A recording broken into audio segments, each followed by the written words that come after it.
tab and just mute it so that way I can keep an eye on chat. Alright, let's go. As soon as it wants to give me... There it goes. Hey, we're live. Hell yeah. Let me, it should be, it's live on my YouTube as well. Yep, it is. I see it. Hell yeah. Alright. Imagine talking about TF2 for like hours at a time. Imagine like being the kind of person who cares so much about TF2 that you would talk about it for several hours. Could it be us? Can you imagine being the kind of person who would when do it's that? literally us. Anyways, welcome to the stream. It's the dream. It's the dream.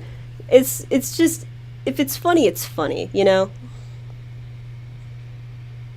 It's gonna be on a pretty considerable delay, so it might take a hot minute before people get here. It's okay, I messed up copying the URL. So I have to... Imagine being able to copy and paste things couldn't be me. I also love the way that it shows how my streams work, because that's not it. It loves to act up. It loves to get silly.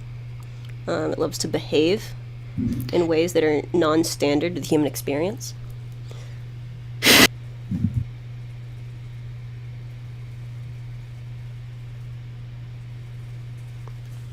Regardless, I had a nice lunch of rice, and now I have a very squeaky cup of tea. I had a peanut butter and jelly sandwich. Oh, now I'm jealous. I want peanut butter and jelly. Have you ever since being, a child in school, eaten one of those Uncrustables? Oh gosh, I never actually ate the Uncrustables because I actually did not like I did not like peanut butter jelly as a kid. I can't believe you're literally a monster. I was insane as a child, okay? The way that one is. Regardless, let's probably give it like 10 minutes to let people filter in. Then we'll start. I'm sharing it on like my Discord. I should really tell my girlfriend what I'm doing. I told her yesterday, but she was also half asleep. She's one of those unfortunate types who is currently caught ill. It's the winter. She's pretty sure it's not the big one, but still. I just told my personal server, "At here, come please." And I realized, please God, don't leave me here alone. Fuck. No, I realized what I said. Come please. And other things, and I'm sure I've heard in like a Gmod video with fucking, what is it, 15AI? Is that it? Is that the one? Yeah. No, yeah, she's still not doing great. She was coughing up a storm yesterday. It was rough. It was a rough one.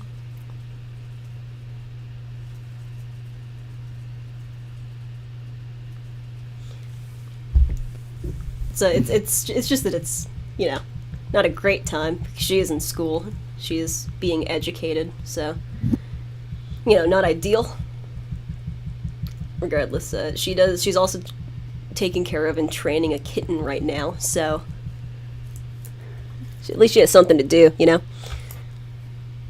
Kittens are pretty awesome. No, yeah, you gotta send her more cat photos.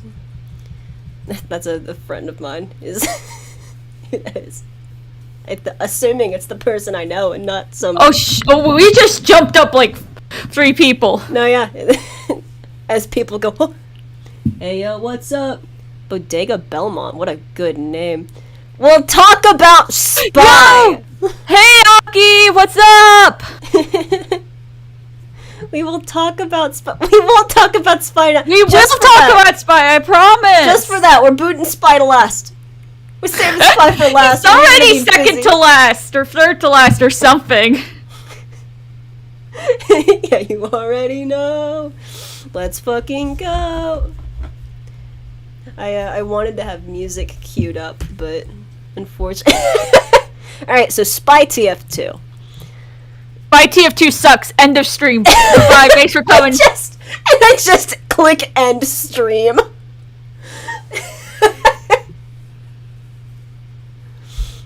God. We will get the Spy. Oh my god, calm down. Like, seriously, if you don't chill, like, that is my friend. Calm down. This relaxation. Chill out. Relaxation. Chill out. Stop screaming. Also, if you want, this is not an invitation. Do not. I will not calm down. You will calm down. This is my roommate. You will calm down. I don't like your tone. You will stop spamming chat about Spy TF2. I will spam whatever chat I please. Your roommate. Says heaven now. I was about to say, if you want to talk about Spy so bad, walk 2 doors down. And then I went, I probably shouldn't invite them. They will. And then they walked in. So that was funny. That was a good bit. I hope everyone enjoyed that joke featuring my roommate in real life.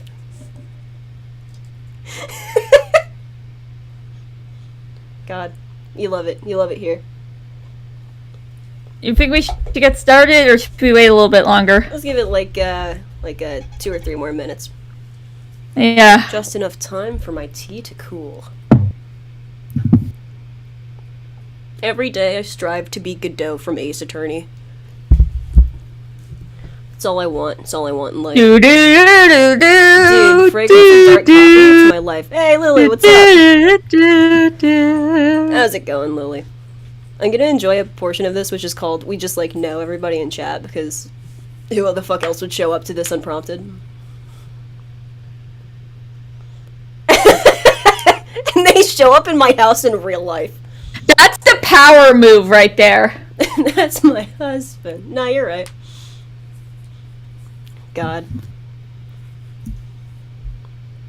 Oh yeah, Lily, are you in the same house as the cats? What did you do, computer? What? Computer, status report!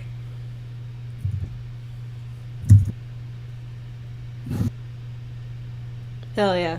Is the audio okay, George, if you wouldn't mind telling me? Can you hear me well? Can you hear my fellow podcaster well? Or our voices Podcaster, for the first time anyone's accused me of that. Accused? J'accuse! I am not this podcaster. I'm warning you, I am criminally insane.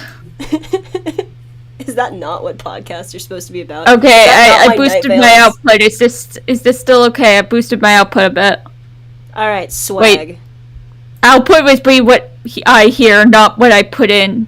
Wait. It's, apparently it sounds great. Okay, cool. We can get started now. We can get going. Yeah. We can get flowing. I could tag my post with the... Should we, Yeah, you're right. Oh. No, I got it. That's on my end. There we go. Just a slight nudge in the correct direction. Should be a... Okay. Are we good? I'm Alright, just sweet. loud in general. By friend, do you mean the one who likes Spy? Is that the one you're talking about? Oh, wait, I should probably tag the stream appropriately so people who like teamed Fortress. Dude, it is absolutely teeming with Fortress in here.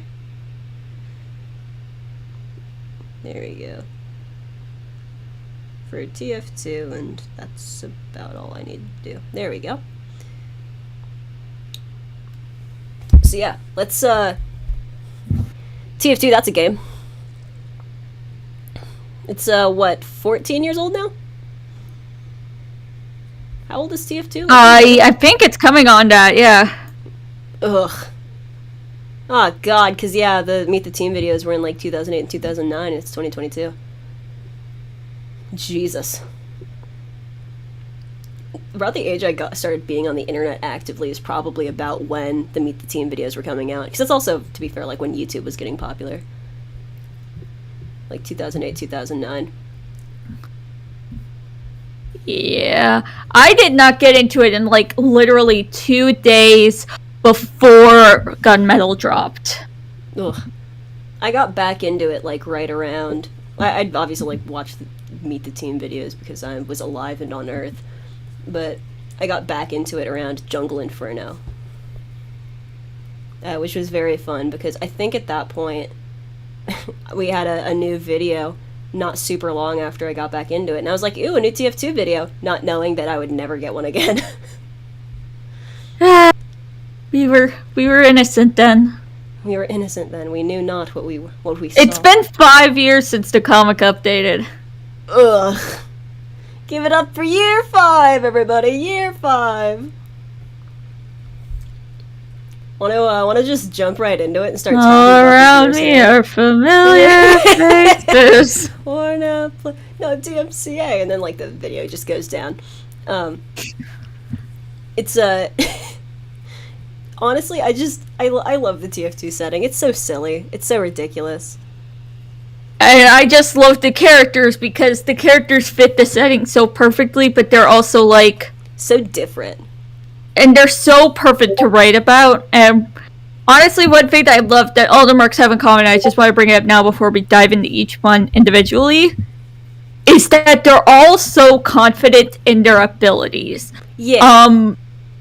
Like I don't want to bring up Overwatch too much, although I know we did when we were like originally talking about this and coming up with points.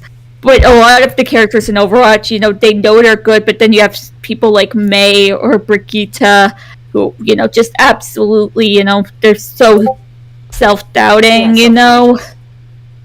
Whereas the TF2 mercs, with the exception of Pyro, they know they're good, and they just own it. And it crosses over from being narcissistic into just back into being funny. Yeah, just that's what's the great thing about TF2. All the character tropes are taken to the point where they'd be off-putting, and then go one step beyond, so it's back around to funny again. No, yeah, it at the very least they're confident to a level that's completely reasonable considering their skill sets and the job that they do. Or at most they're overconfident, which can be played for laughs, or when you go into the fan content side of it, you can be like, let's explore your issues. Which I love. Yeah. Because me too, I get that. Hey, spoiler warning, in case you... Sorry, I'm plugging my computer in. In case you didn't know already, this is both Triggered and I love Scout. So there's going to be a lot of Scout analysis here. Just talking about all of these little fucking guys. They're just a bunch of little guys. We'll get to Scout when we get to Scout. We'll get to Scout, and then we'll stay on Scout for about 4 hours, is what's going to happen. Yeah, he's going to be the entire stream. Sorry, guys. I'll be all ready to talk about Scout TF2, because we find his ADHD relatable. We are mentally ill. We're mentally... Why else would we even be here? True. So, let's talk about Heavy TF2. We got points. Heavy. I love. I'm in love with him. You're gonna need to hit the slide. Oh, It's yeah. a little bit of a delay, sorry. No, you're fine. Just gonna talk about Heavy and that I love him. You're right. Yeah. I love him. Out of all I want of the him to mercs- give me a hug. The hug would probably crush my ribs, but I still want it. I love it. They're so funny. The reason that he's like the box art character is because he really is such a good middleman representation of what all of the mercs are. I mean, Yeah. Because he's crazy, but he's not as crazy as someone like... he's a little bit off of his rocker, but he's also very well grounded considering the situation he's in. Yes. You got degrees of way too okay with what's going on, and so off the rocker they have no idea what's going on, and Heavy's a nice center of that. If you, pretty much any chart you would make, oh yeah, we got a slideshow. I spent, 20 minutes throwing this together. You know how long it took to find PNGs? Not very long. No, there's entire Tumblrs dedicated to TF2 PNGs. Because TF2 fans rule. I feel like if you make any like gradient, any scale of TF2 characters where you rank them in an order of most to least of anything. Heavy would usually... I don't think there's any of them where he's the most extreme in any way. He is the most extreme girth. He's the biggest. Wait. He's the That might biggest by far. Phrasing, but you know. As I put in the thing, I like him big. I like him chunky. Yeah, he's the biggest character. But despite that, that's really the thing that makes him stand out the most. But even that's so visual.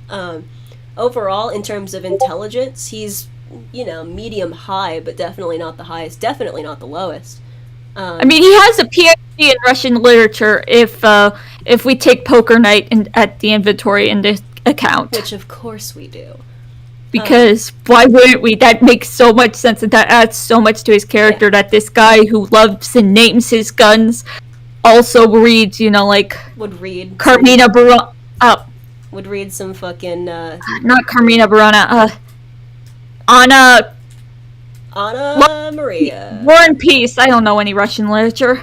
War and Peace is good. Yeah, it's just, even then though, like, making him pretty intelligent would still put him, like, just on most objective lists, at least below the engineer who has, 12 PhDs? I believe so, yeah.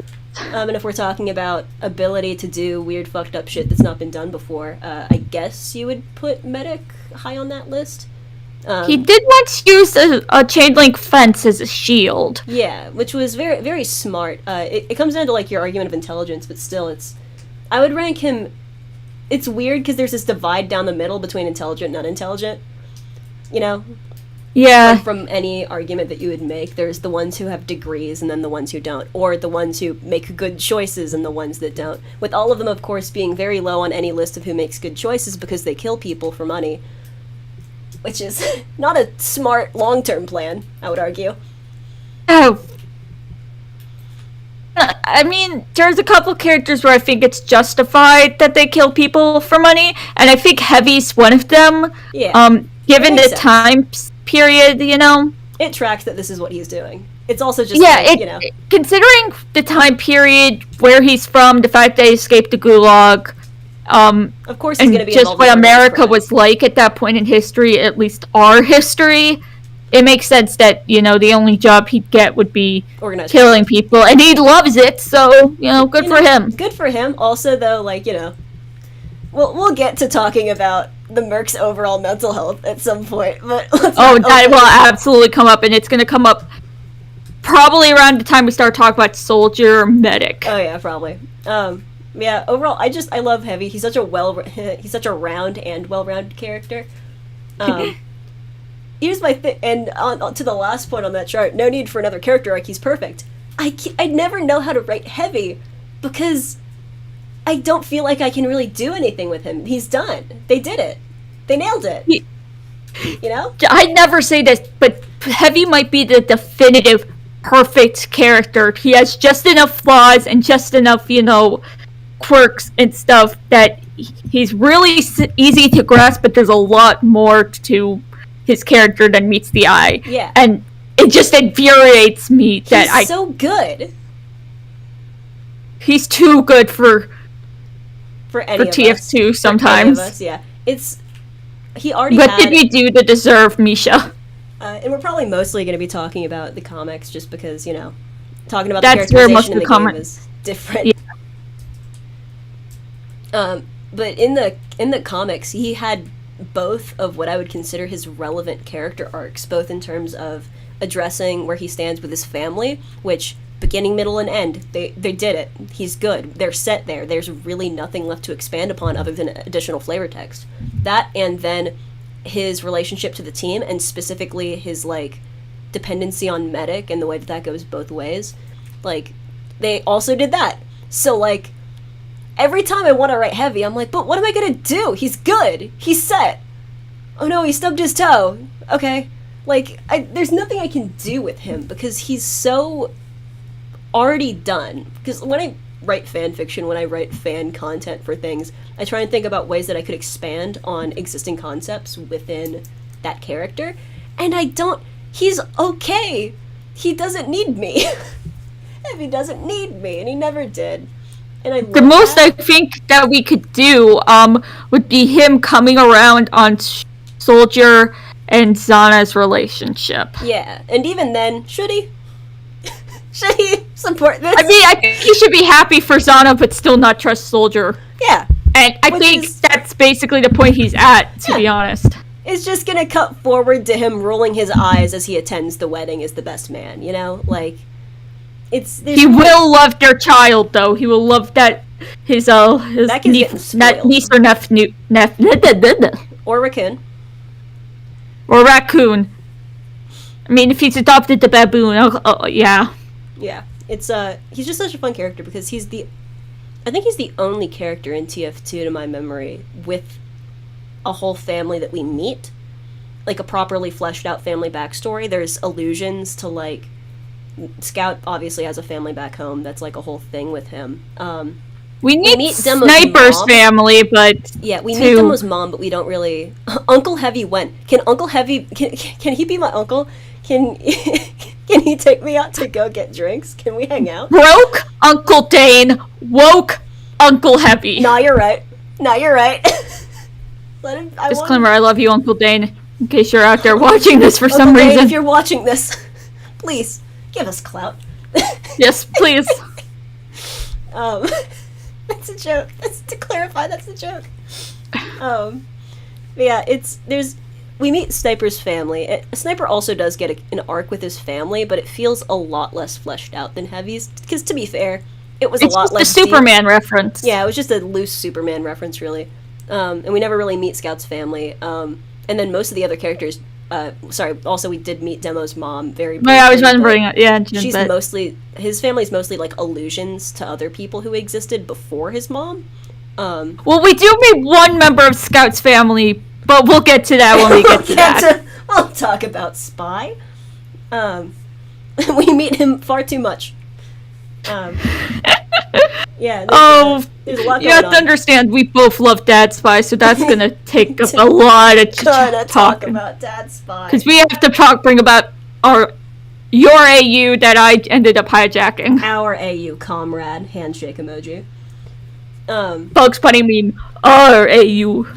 Comrade.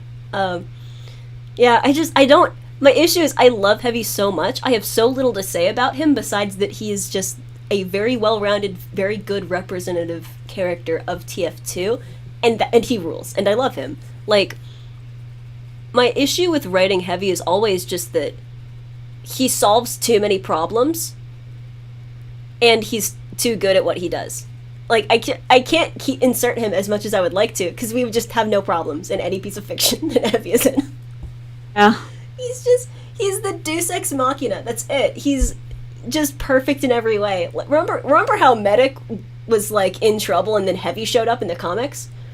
Remember how Soldier and Scout and Pyro were in trouble and then Heavy showed up in the comics? Like, he just fixes shit, that's it. There's nothing wrong when Heavy's there, fuck.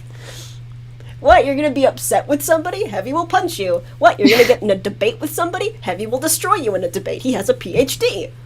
Like, that's it. He's just good. He's a good man, god damn it. He's a good Russian man, and I love him, Your Honor. 10 out of 10 would kiss him and kiss Sasha again. Would kiss him and then ask to kiss Sasha, and then he would say no, and I would be understanding. True. On the other hand, of characters that we have trouble writing, but for like the opposite reason, aka the perfect segue into our next person. Huh? This one, huh? Is it this guy? I love Pyro! But who the fuck is Pyro? Oh, Your Honor, Your Honor. Your Honor. No, yeah, I was wiggling the screen for comedy. They got no Biney! Where'd your Biney go, Pyro? What the fuck? You keep losing your Biney? Third time this week. We're gonna have to start stapling it to your air tank. Yeah, God, we're gonna start charging you to keep replacing your Biney, like when you lose your keys. Like, God, okay. So here's the issue with Pyro is I love them and I don't know anything about them. I want to, but here's the thing. I I love them and I want to know more about them, but the more you reveal about them... Oh, hey, Nat! What's up? Hey, buddy! I love Pyro. Pyro's so extraordinarily friend, but if I know any more about them, that's gonna be it, right? Like, At the most I want to know is the name of their little Dalmatian puppy. tell me more about the puppy. Where's the puppy? We saw the I puppy want and to it was know gone. Where what the fuck did company it go? they became a CEO of. I want to know what company that was, because... How did that happen? Where did Pyro Yeah. get money?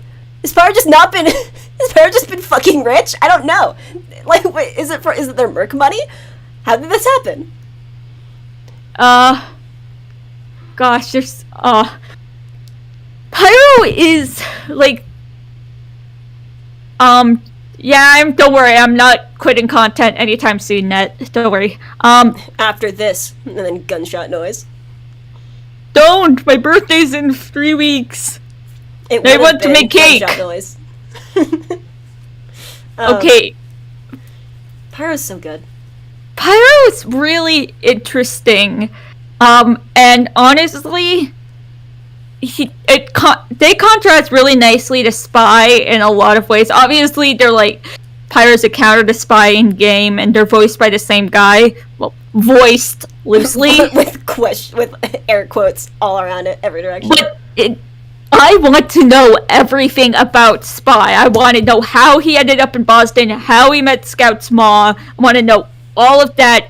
Pyro, I want to know the weirdest, most inconsequential things about them, because them being a mystery is their whole appeal. Yeah, it's if you add more information to Spy, I feel like it would very much enrichen the character. Although, you know, there's an argument to be made about, like, fans enrich content way more than any canonical confirmation ever would. But, like, still, I feel like any information we learn about Spy, it's like, oh, hell yeah, we know more about Spy. That makes him a much richer character. If I find out anything canonical about Pyro, if I find out for sure that they paint their nails on Sundays, I'll be like, okay, I wanted them to paint their nails on Saturdays. Like, they exist and they're so fun because you fiddle with them.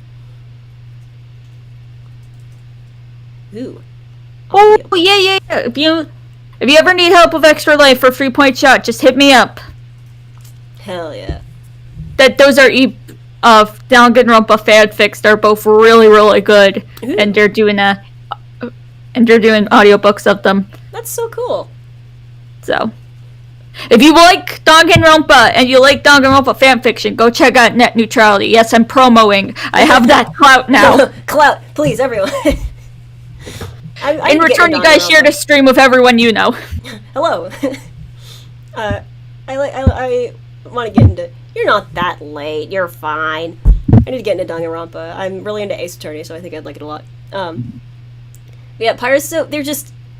They're so fun because you know so little about them. So like every vague implication of something gives more questions than it answers. You know, and that's such a fun character to have. And I do think there is some merit in discussing what exactly their mental state. Now, I'm not here to say, oh, they're definitely insane or whatever. Yeah. But Pyroland, is that them having, you know, hallucinations, or are they, you know, is it the goggles, or... Yeah, is it the asbestos thing? That was a really popular theory for a while. Is it hallucinations? Is it just like a vague representation of the fact that Pyro in general is just very disconnected from whatever's going on? There's so many ways that you could go with that, and the fact that none of them are outright canonically confirmed makes it even more interesting, because it means you can handle it in so many different, very fun ways. My personal interpretation, and this is just my interpretation, no one else needs to, you know, agree with this. No, and just canon now. there's a lot of there's a lot of clues for it and a lot of stuff against it. Mm-hmm. So the thing is that I think they are, you know, predisposed to hallucinations of some kind. You know, Pyroland was something they were... Hey, Narwhals! You're just in time for your kid. Gnarls is my friend. Just They in love time. they love Pyro. So yeah, Pyro sees is predisposed to seeing Pyroland, but that Manco is doing something to kind of keep them in that state, just because it's easier to get them to, go off and do the Bernie thing that way. And whether that's a good or bad thing is up to your reading of Manco as a company. Oh, yeah. But, I think the biggest evidence is that, Miss Pauling is always super sweet and polite when talking to him. She's like, hey, Pyro buddy! Best She's just... friend Pyro! No, yeah. And that's Yeah, one probably. That would make sense for I have a Pyro to have friend maladaptive. I have a friend who very much just projects on Pyro for fair reason, and that's one thing. It's like, I can't believe me and Pyro are the same person with the maladaptive daydreams. Also, one I've seen a lot is people saying that it's a very loose representation of synesthesia, which That- is Could be, because my mom has synesthesia, and from the way she describes it, it does sound a little like what Pyroland is. yeah. And like depending on what it is, there's a lot of ways that could work out. And just in general, there's so many ways you could, like the fact that we've already listed so many completely plausible things that it could be, without even diving into the super popular like asbestos suit theory. A lot of people who say that the Pyro goggles are like a thing, like they're a device that was given to Yeah. Pyro so that they could do this job. Like, there's so many ways you could go with it, and all of them are viable, and I love all of them. Except for the ones where people are like, and Pyro's one of those weirdo mental ills. I'm like, fuck, like, get out of here. We don't like you. Go home. Go away. Go home. I remember reading one fic back years ago, and I don't remember what it was called now, but this was back during the height of Medic is a crazy, Medic loves murder for funny. and human experimentation, and the Scout Wump period, Oh, the yeah. Scout abuse period. Yeah. And I think the big thing was that, Scout befriends Pyro and ends up discovering that Medic, performed a botched lobotomy on Pyro, making them the way they are. Jesus. And at the end, the epilogue happens, and Scout suddenly regressed, and there's a lot more, even more clueless than usual, and they don't know exactly, and no one knows except Medic is, kind of knows something, and everyone suspects Medic, but they don't do anything about it, because, he's Scout still mom. killing, so who cares? And it's just like...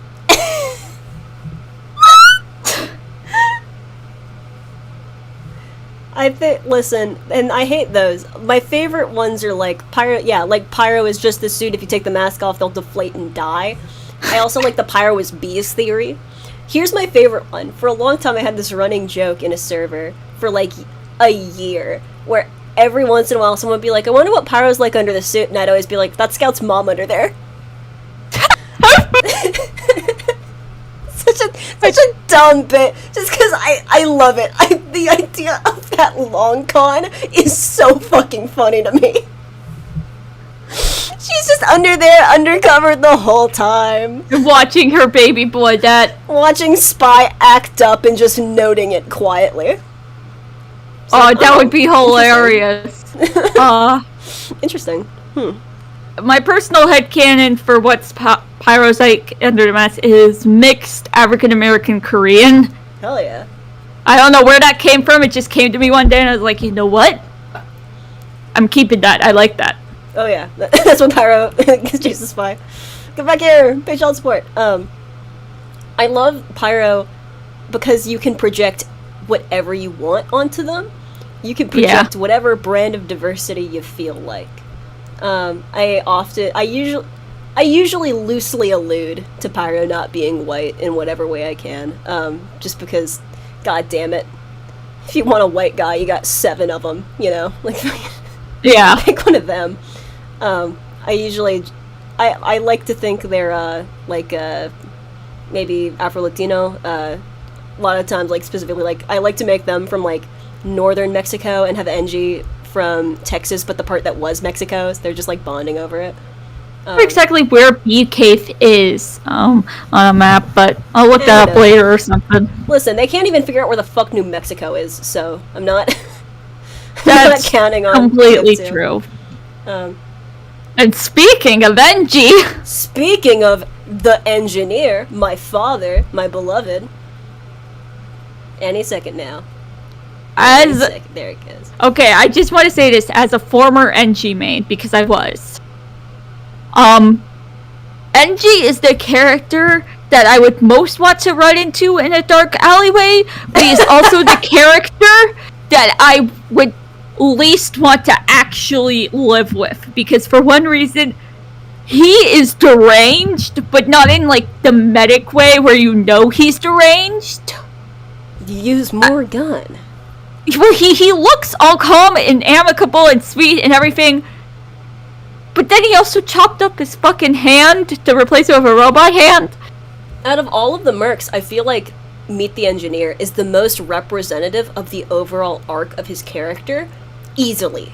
Oh yes, I love Meet the Engineer. You have the it doesn't entire do journey. it. It doesn't explain how he plays the game at all, because you cannot build tree sentries. Imagine if that was possible. Dear God. I mean, also Scout can't outrun sentries, though, you know? He can with Bonk, No, you're right. technically.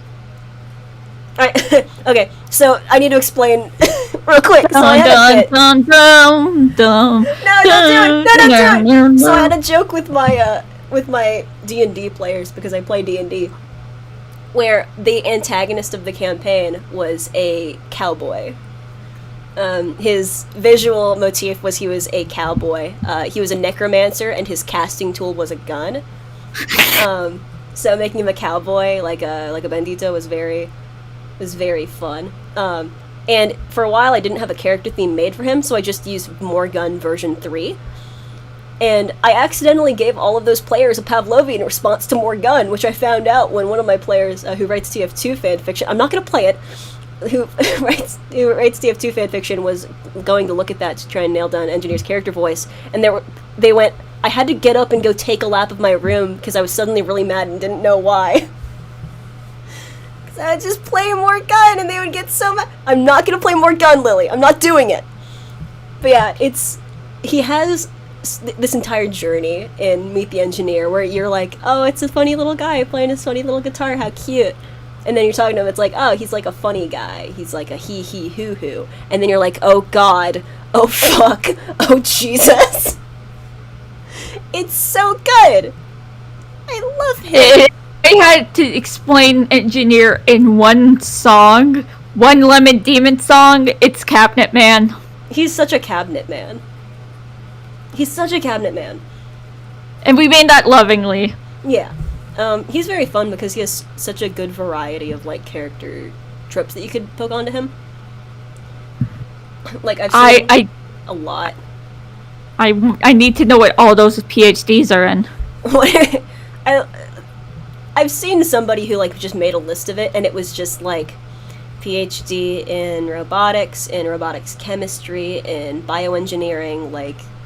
Yeah, checks out. Like, there's a lot of I want, adjacent all PhDs. 10 of them to be in the sciences, and then one is just in, like... Sex. French art, or something. We said the same thing. He gets one, and it's just in, like... it's in psychology. That's the one he's hired here for. You can't get a degree in football, as far as I know. I bet. Hold on. Let me Google something. Football degree. Degree in football. No. Is there a degree in football? Since the average NFL career only lasts about 3 years, there is much value to a football career earning a degree. That's not what I'm asking! Aw, And you if can't. it's not the first result, then no. Yeah, no, you can't. You can't. That's not a thing you can do. Like, you can't get a degree in cashier, you know? You can get a degree in business to own a store, but you can't get a degree in owning a store, you know? Yeah. But yeah, I love the engine. He's so fun. So many like character archetypes that you can use for him that are like conflicting but also not. Like the biggest one usually for me is like I see this gradient happen along which people operate of how genuine is his niceness. Because most people I operate. think he is he's the one who's the niceness, politeness, and actual calm demeanor is the most of a lie, because like if you listen to his domination and revenge quotes, Yeah. good God, he scares me. The most common one that I see is people playing him as genuinely polite, but also very quick to a temper is a pretty common one. I see a lot of people who, because it's super common to completely disregard domination lines. Depending on who the class is, especially, like, depending on whether you classify more to the SFMs, the comics, or the game, you can get completely different character types. Spy is completely different in everyone, probably the most different out of anybody. The engineer gets pretty different too. Like, comics engineer is much nicer, I would argue. But he never shows up. He doesn't show up. He's in some Although of them, he and then he did does have threaten that to one. kill Plutarch. Yeah, he does have that that other one, which, to be fair, you know, when you're getting gripped by an electric hand, it's a little rough. It's a little rough out here. He still handled it like a champ, like all faces. And we know he's cultured. I mean, he recognizes the kick Casso. Yeah, kick asso or some shit, whatever the fuck it was. I think I got the Kickasso. I just thought it was like, Picasso. It might be kick also. It might also be. Maybe if he Kick-asso. Kick-Asso, that would make even more sense in the Fucking TF2 universe. Oh my god. It's so dumb. But yeah, he's very fun. He's very fun. He's very silly. I see a lot of people leaning all the way into him being just a very genuinely kind person, which is very fun for me, because anytime you make any of the mercs nice, it implies some pretty severe mental illness, because to completely detach from your quote-unquote work life when that work life is, violence, basically.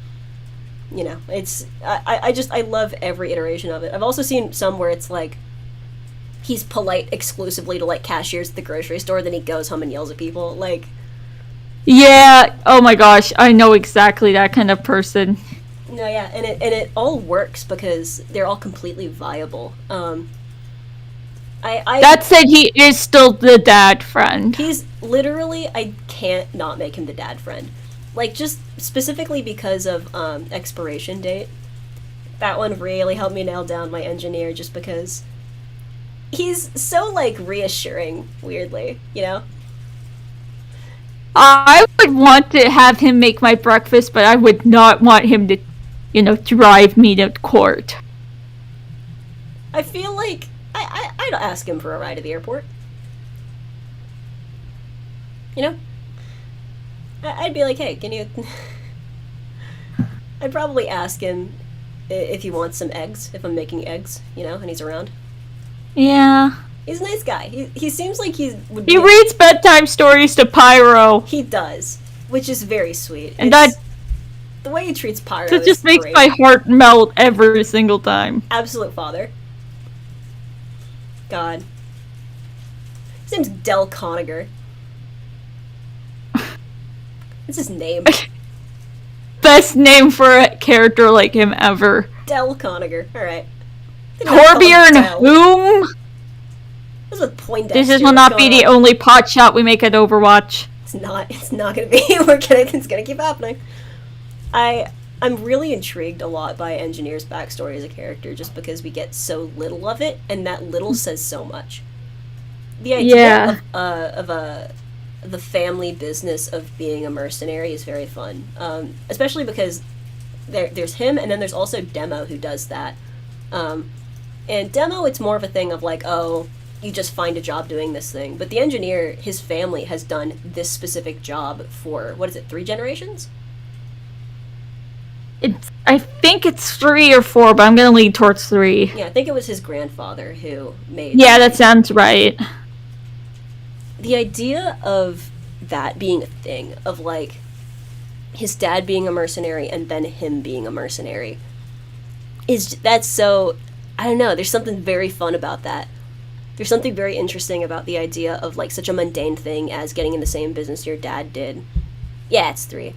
Yeah. The same business that your dad did, but for something like being a mercenary is very fun.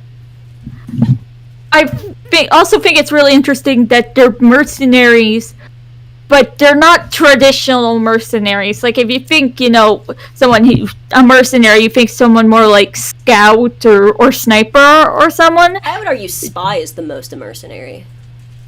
It's either spy or sniper. Well, they're assassins for hire, so if we're just talking like actual mercs. Get out of here. Get out of here. Uh, Get out of here. Get out of here. Couldn't be me. Ace Gang. Ace Gang couldn't be me. Is that still showing up, by the way? Oh, she's still there. What is Merc if not mercenary? Well, yeah, Merc is literally sure. I don't know, if I was gonna, whenever I think mercenary, I think Deadpool, and the character who most reminds me of Deadpool in TF2 is Scout. Mostly because they are both mercs with mouths. They are mercs with mouths. But this is not about Deadpool, and also Scout's like the only one who's kind of aware of the fourth wall. I mean, he tells you to rage quit if he dominates you. Alright, sweet. So there's he's a very fun one in terms of like, on paper he's a mercenary, but like, what does he do? He feels more like Heavy. He feels so much more like Heavy in that he makes weapons and he does this work, but he doesn't like. The killing people is a result of the other thing. yeah, Yes, they're all. he just wants to make bombs and things. Yeah, I would argue that like, it would really depend on your definition of mercenary at some point, because if merc is just person who does illegal shit for money, then all of them are definitely a merc. But it's also like, I don't know, at a certain point, we're gonna have to get in a discussion of like, if people aren't actually dead at the end of the day, do they really kill people? Because in that case, only the ones who have done shit outside of the Gravel Wars, depending on your interpretation of that canon, it's rough. It's weird. Yeah. Personally, I think the reason that Respawn even works is that they don't have souls anymore. Yeah. Who So knows? I Who think fucking knows? I think part of the respawn process is them losing their souls, and Medic knows that, and he just attached them to him because he's psychotic. He's got a lot of shit going on, dude. But dude we will got get so to much. Medic soon enough, eventually. Oh boy. Fucking God. I love the engineer. He's so fun. I don't know if he's nice, I don't know if he's mean, whatever he is, I'm in love with him, Your Honor. Thank you. That's my father. Okay. He's the only merc to say son of a bitch, which God damn. He says You gotta respect that. He's the one who swears the oh, I think Soldier says it at one point. he but says I don't know. maggot, which is really close. Well, we'll talk about Soldier. We'll talk about Soldier. I have opinions on Soldier. It's hard not to. I'm afraid some of them might get a little spicy. Oh. A little bit of paprika in that argument. Would be good to move on to the next one. Probably.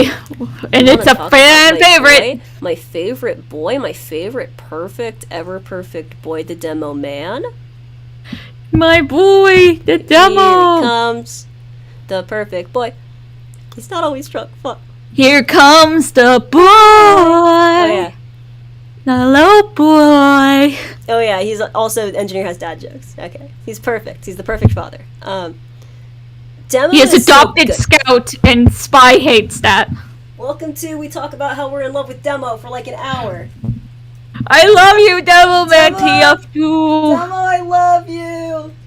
Demo, Oh my gosh, I Tavish love the it. Groom, where do we start? Where do we How about the start? fact that he's actually smart? He's not a bumbling drunk. I mean, if you watch Meet the Devil Man, He makes his own bombs? and he's talking about all the things that could go wrong while making it and naming all the stuff, and it's just like, whoosh. If he was a good demo, if he was a bad demo man, What, he wouldn't man? be. You would have said that he had disgust in this, now would he? Yeah. I'm Scottish by blood, so I kind of have to love Demo. Hell yeah. He's so fun. He's such a good fucking character. You know how it's like Heavy is a completed character because there's really nothing you can do with him. I can do anything with Demo. It would make perfect And sense. it That's would the work. best part. There is a way to pitch anything with the Demo man. He is such a fucking incredibly like, what is it? The term for able to be used in a lot of situations. Diverse. Not really diverse. Like, well, although obviously he is. He's the only Well. black man in the cast. Fucking, he's such a. In terms of utility, he's the character who you can easily do the most with. You can pitch him as the smart one. You can pitch him as the goofball. He's like the fucking. Here's why I'm mad. Demo is basically the Sans Undertale. That's it. I'll say it. Oh my gosh, you're right. Yeah, versatile. That's the word, yeah. I'm a creative writing major. I started getting a degree and then stopped. Never get a degree in creative writing. No one wants to hire someone with a degree in creative writing. Well, you can write so creatively.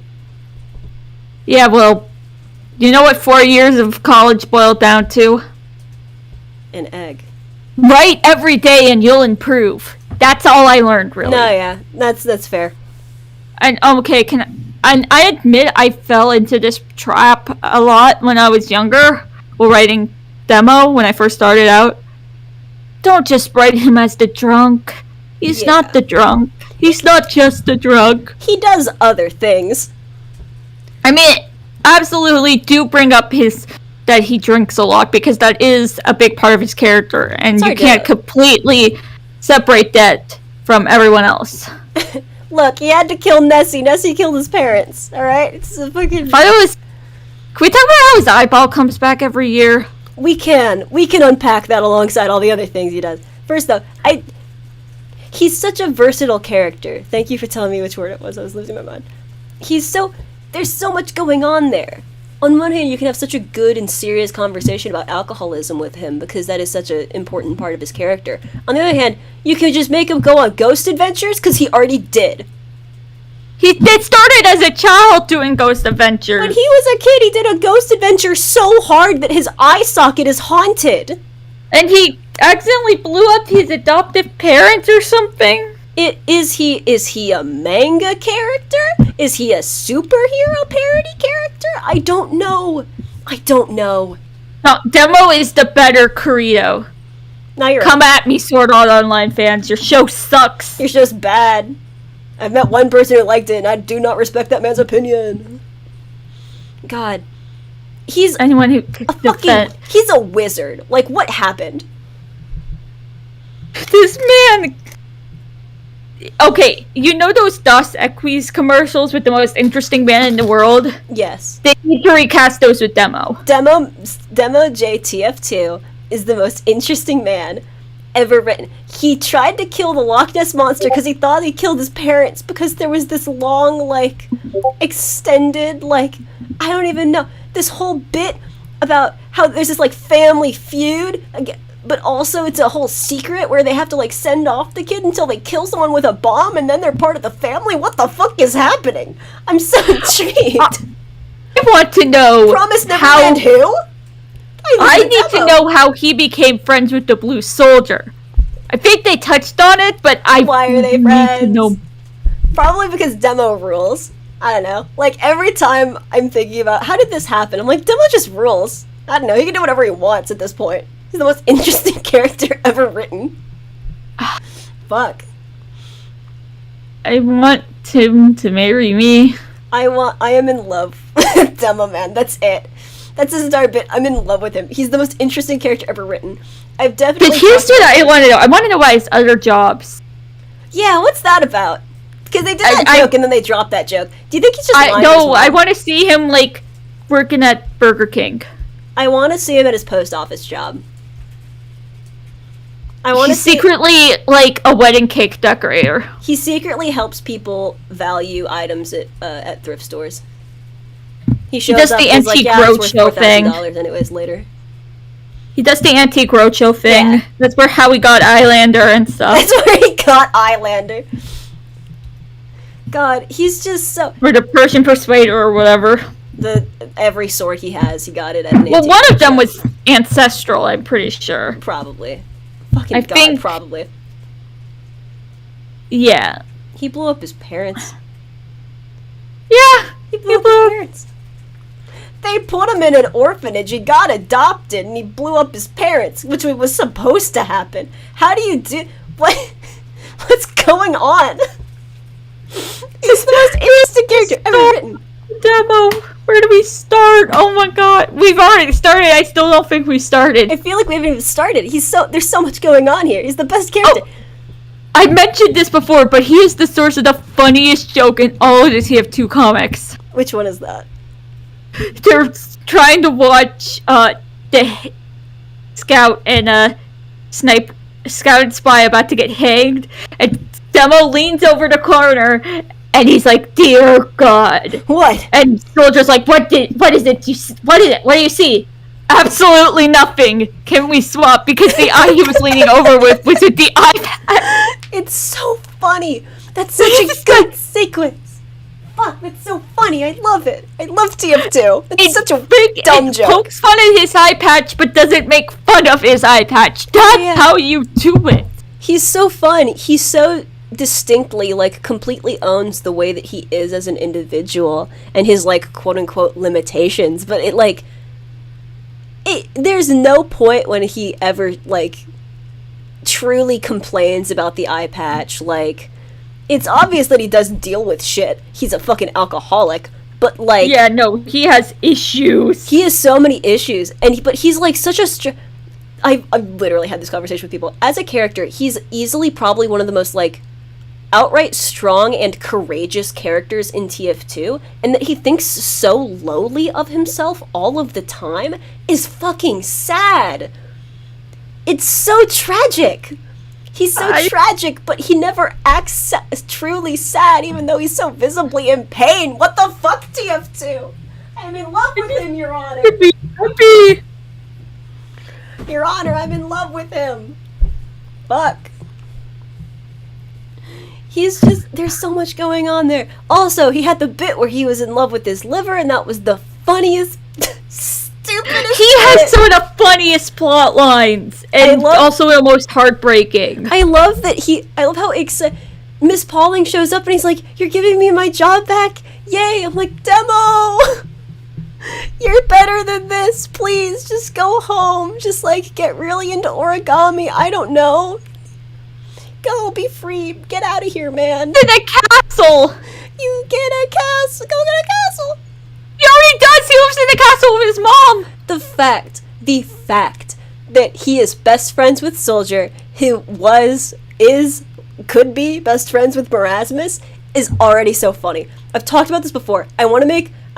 Listen, TF2, hit me up, please. Send me an email. I don't care.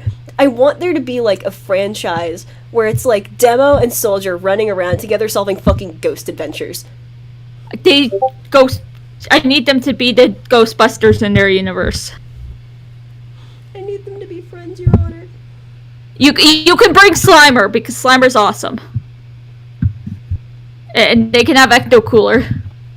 I want them to go on adventures together. I want them to be best friends. I want them to, like, have funny little back and forths.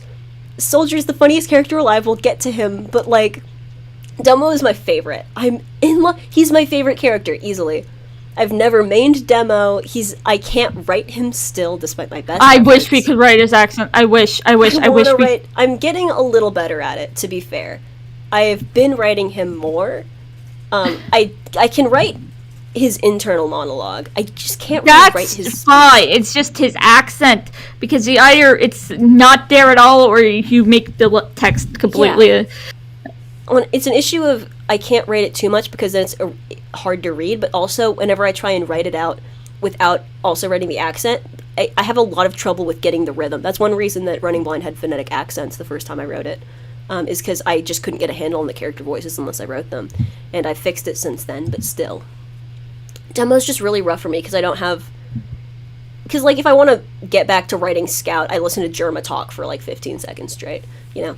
Like, I have, like, reference audio for any time I want to get back into writing an accent, and I just can't find a good one for Demo. The closest I get is I read shit from Scottish Twitter, because that makes me very happy also. Gosh, Twitter's hilarious. Everyone to blow yourself up to fuck. It's so good. He's such an intelligent character. I would honestly argue that he's probably on par vis-a-vis intelligence with the engineer. Oh, absolutely. Easily. Because he knows I mean, he magic. makes his own bombs. And He makes his own bombs. He knows shit about magic. He's fucking royalty. He makes his own bombs without reference. Like, what the fuck? And if you think about it, demolitions like that with the arcing grenades and knowing when to time everything, all that requires a lot of brain power, knowledge of mathematics, and and battlefield strategy, and all sorts of things. Even if he just worked in regular demolitions, like, of buildings, the idea that he would be a one-man team to that is already bananas. The fact that he would do that in an active war zone, even more insane. The fact that he makes his own explosives, excuse me? That's bananas! That's so fucking cool! I'm in love with him, Your Honor! He's the coolest man alive! Fuck. I want him in a Hawaiian shirt. Blizzard really just took this, took Demo, put him on Junkrat, but stripped all of the actually cool stuff, except, the makes his own bombs. To be fair, Junkrat's also the perfect character.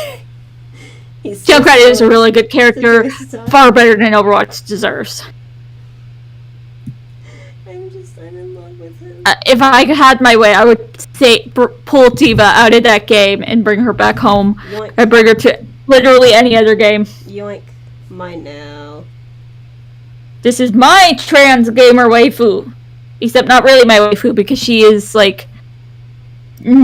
she's, 19 and I am going to be 27, so no. Oh, Jesus.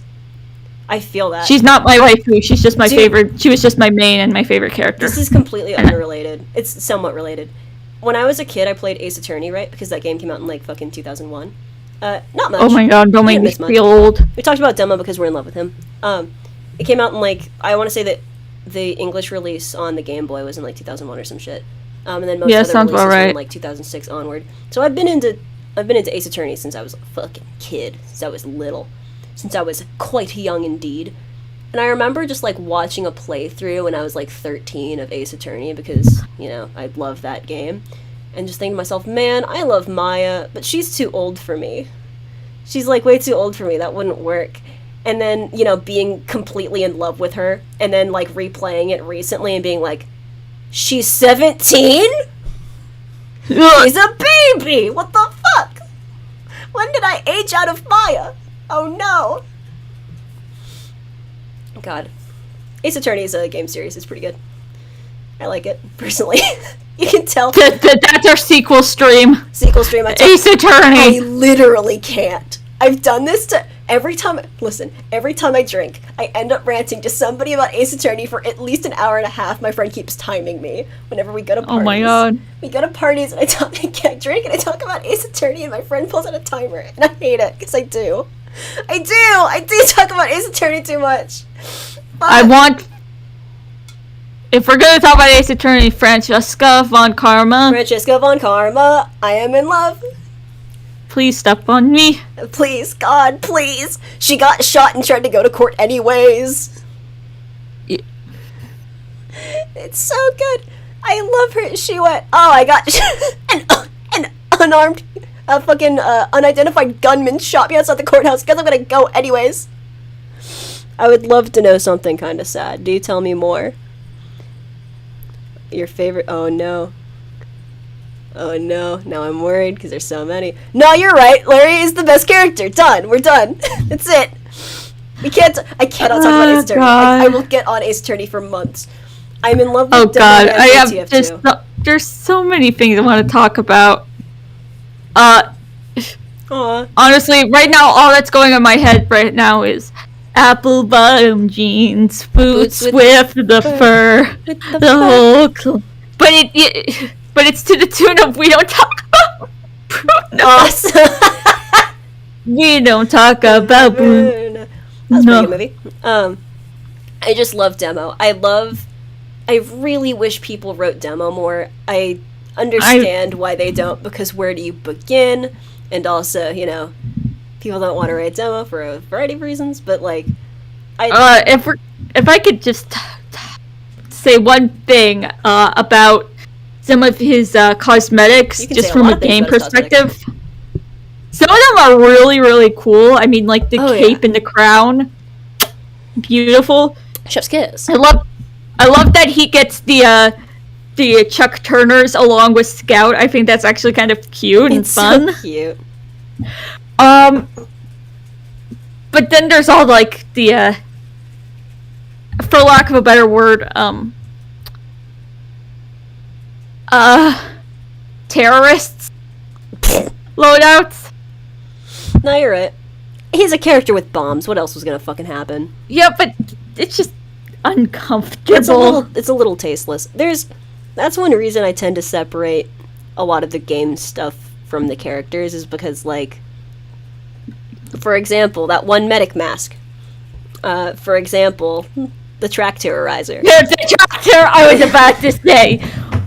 We do not talk about the. We The don't what? talk The who? I've about never the heard of track such a thing in any terrorizer. No. Who is that? I don't know her. Anyways, I don't know her. Did she go to school with me? Anyways, so yeah, it's yeesh. It's real yeesh. Yeah.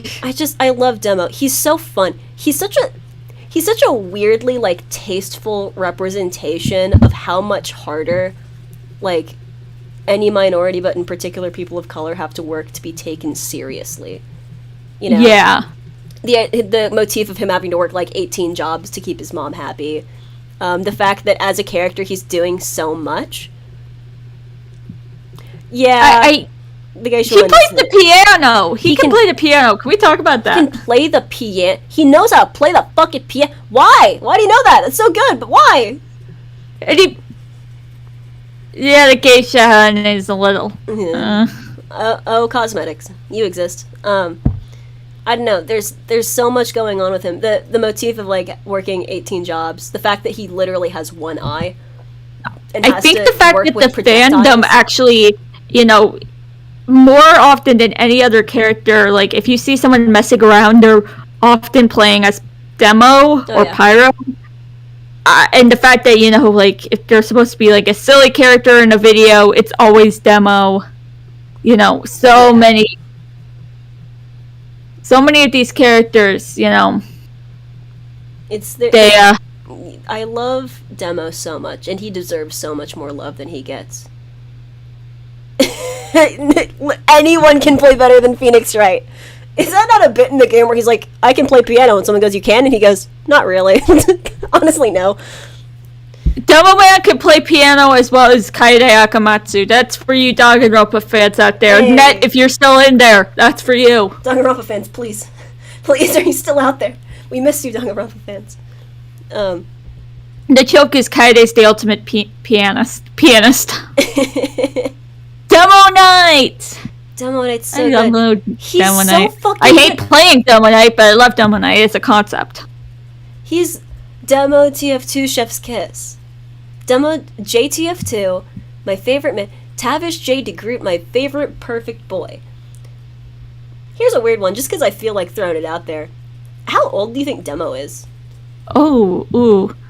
Because I've seen I want to such a say varied, like, scope for him. mid-40s. Oh yeah, I usually ballpark somewhere between 35 and 45. So, I 'Cause- early to mid-40s. He's definitely been around for a while. Yeah. He's such He a- knows his stuff. He's not as old as someone like Medic or... I actually had Candidate Spies from one of the the second oldest of Yeah. the Mercs. Otherwise, he had Scout super young, which just doesn't check out. Cause Yeah, it doesn't quite work. I've seen such like an interesting he's so adaptable as a character that I've seen a pretty big scope for him. I've seen a lot of people who are like, yeah, he's like 30 flat, and I've seen a lot of people who go for making him like third oldest behind Spy and Medic. He's so adaptable, he's so flexible. You can use him in pretty much any kind of scene, because depending on how seriously you play his, like, you know, fucking all mental issues ever. Yeah. There's a lot We going got on there. the depression, we got the alcoholism. I can't talk. Yeah. You got there. Dude, the other day, okay, this is, now we're talking about not demo TF2 again. Fucking, my girlfriend was, like, running by me with some of her paper stuff that she had to read. She was like, can I just read this out loud so I absorb any of it? And I went, sure. And for some reason, this paper just had the word communicative, like, 87 times in, like, 2 paragraphs. And I was like, what is going on? And she's like, I don't know, and I can't say that word. And then by the end, she could. So, I don't know. That was fun. Now I make her say that word a lot. I keep changing her name to that in every Discord that we're in. Keep being like, hey, make her name communicative. She'll hate it. It's true. Oh gosh. If we're talking about characters and I can't, and words, no, good. I want to write Demo more. I can't do his accent. I always just, I don't know. He's so fun. He's On a one character hand- I want to write, but I struggle writing. Other character I struggle writing, but want to write. Batter off. Batter Off is fun because he's so weird. He's so weird. I love him. Yeah, there's so much going on there, and I love him, and I want to write him more, and I want him to get a fucking beach shirt, and I want him to listen to Jimmy Buffett, and I want him to live that beach life, because it's what he deserves. Please, Demo, you don't have to do this. It's okay, man. You have a mansion. Calm down. I want him to play Beetlejuice in Beetlejuice the Musical. Nah, you're right. Holy shit, nah, you're right. Batter from Off, Off by Mortis Ghost. It is I would call it a psychological horror. Bat off is a cute game for nice. Is a nice game for cute children, or is it a nice game? A nice game for cute game for nice children. Is that That's the one? it. Yeah, that's the one. Off is. Well, I'm pulling it up right now because I have the TV tropes page. I feel that. You. A nice game for cute children. Yeah. Batter is not the player character, but the character that the player controls. It is. I would call it a psychological horror. It is. I would consider it a spiritual precursor to the Undertale Genocide run. Yeah, the that's most basic overview I can go into it, so I don't spoil it. I would absolutely recommend playing it. I believe it's free. It's free. It's like 3 hours long. When the stream is over, go play it. I'll go play The it. music is slapping, and I will sing Pepper Steak right here, right now. I remember. I love it. It's a really, really good game. I would absolutely recommend it. You've probably seen fan art of Zachary. Zachary, my beloved. I am in love with the I want mysterious Zachary Dotkey and trope. I want Zachary and Demo to be best friends. They would be. Fuck, you're right. Oh my god, I'm just in love with Demo. You can play him as such a fun character or such a sad character, and you can do both. I love Because him. people are dynamic, and he is dynamic, and you can do so many things with him. He's so dynamic. I'm in love with him. We have to stop talking about Demo. We're gonna be here all night just going, we love him. Your Honor, we love him. We've already been on him, I think, the longest out of any of the characters. Easily. Anyways, I think And that would be... now, speaking of characters with indiscriminate ages, I also love the picture that you picked for Sniper. It's so funny. Hey. Hello. Okay, you can start, because honestly, Sniper was one of my least favorite characters until we started talking, and you really opened up my eyes. So you take this one, you start, okay? Hello. Welcome. Yeah, Sniper is so fun. Sniper's so fun. So, besides just the obvious being that he's a funny little anxiety, he's a Hey, funny... Alpha. Hello. I don't know, he's so fun. I love him. Okay, so I have a pretty wide grasp of like ways you can characterize him, and I have equal fun. He is very gender. I've seen him written as like just having severe social anxiety. I've seen him written as like a dry, very snarky, kind of just like counterpoint in terms of like he plays the the straight man to the foil that is spy. I've seen that happen a lot. I want to talk very briefly about the Superman thing. So his bit is that he is a comic book character who is a shout-out, which is very fun because TF2 actually does that a lot, especially with their comic book covers. He's a inversion of the Superman thing. He is a completely normal dude in a world of superhumans, essentially. And the way that they play that is so interesting to me because, in a way, it's like kind of implied that the New Zealanders were also really cool. I've seen so many good interpretations of Sniper that are all so different and very fun. Hey, what's up? I love that we started talking about Sniper and have this shirtless picture of him and people show up. It's so funny to me. I don't even know. He's my gross, grody little, Skrunkly. I love him. Your Honor, I love him. I don't know, there's so much to be said about him, as, like, a character who is, I've seen, like, a whole thesis paper on this. He is absolutely a metaphor for being queer, specifically for gay men, and I've also seen some arguments for specifically trans men. Well, okay, my sibling is non-binary trans mask, and I showed them a picture of Sniper, and they just said they are trying too hard to come across as masculine. You're trying too hard to be masked, my dude. They have everything: the hat, the 5 o'clock shadow, the big shoes, the vest, Like my man. That picture, the rolled up sleeves, the glove, the watch, everything just screams trans, according to them. Oh yeah. I'm not speaking because I'm cis. The number of trans masks who dress like this. The number of fucking trans masks who dress like this. I don't even know. He is probably the second most trans character, third maybe, after Pyro and Scout. Pyro will trans your gender. And It's not Scout contagious, is like every trans person's idol anyway. Scout cracks your egg. Sniper is who you become. In you are absolutely right. Scout cracks the egg. Sniper makes you the omelet. Yeah, I can say Aaron. That's another friend of mine. Aaron wants to be. No, he wants to be medic though. Aaron from Game Grumps.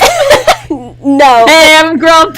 No, so great. Yeah, no. We're the Game Grumps. No, yeah. I've seen Aaron wants to be a medic is what he wants to be. Honestly, he's in love with Sniper. George, please. As you are. As one should be. He's so fun.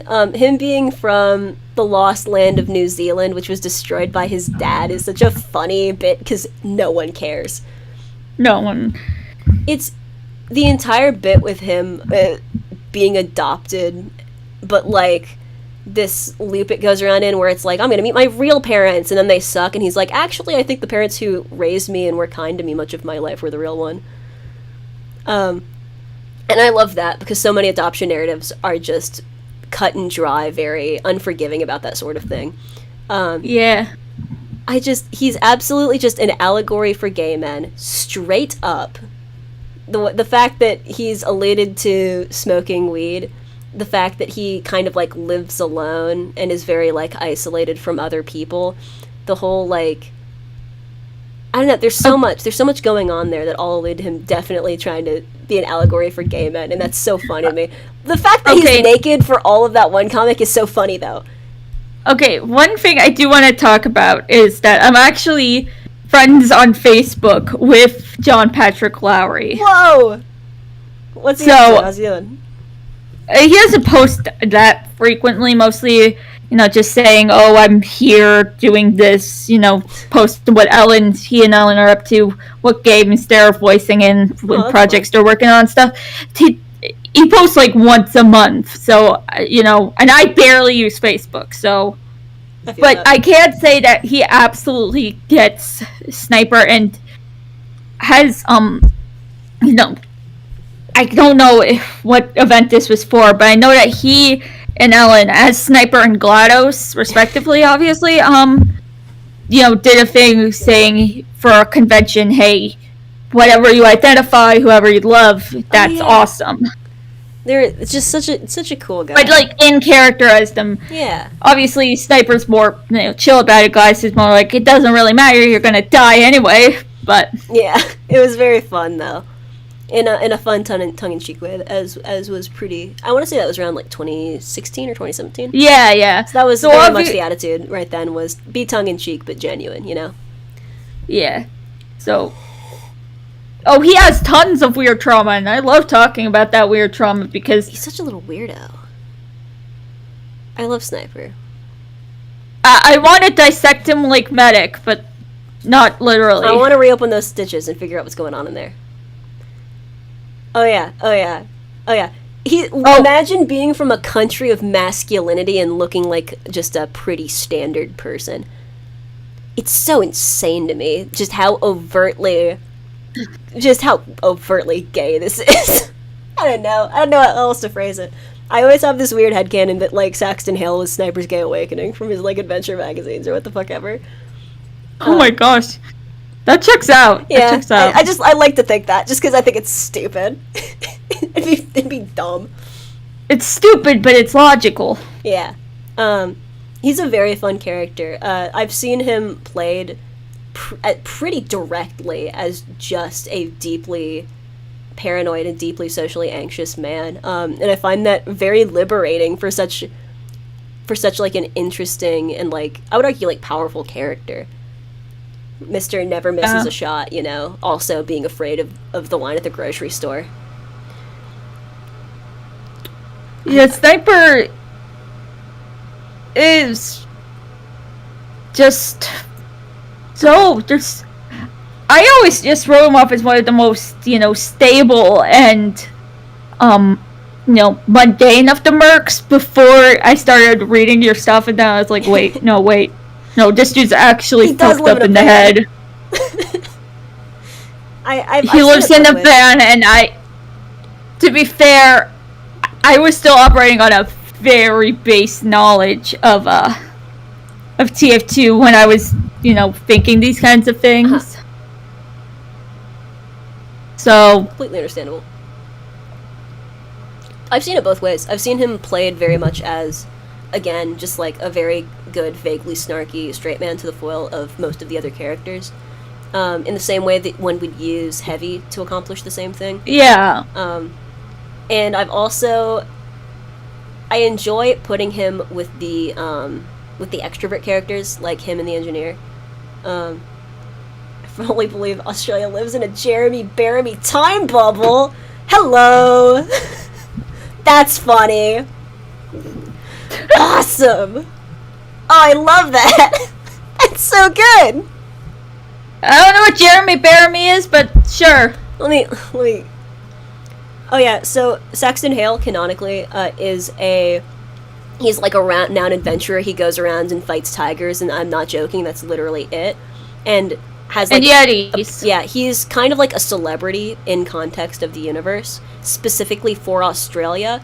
Outside of that, it's kind of iffy on whether he's a celebrity or a terrorist, because he kills the last Yeti, fistfights panthers, even though there are. This is during specifically, explicitly the animal rights movement in the TF2 universe. And yeah, it's a whole fucking thing. He's an adventurer. I don't know if it's implied or we see it, but he's like in magazines. Like on the front of magazine as Punch the Most Tigers Yearly or what the fuck ever. Let me Yeah, grab- he's just so much. So,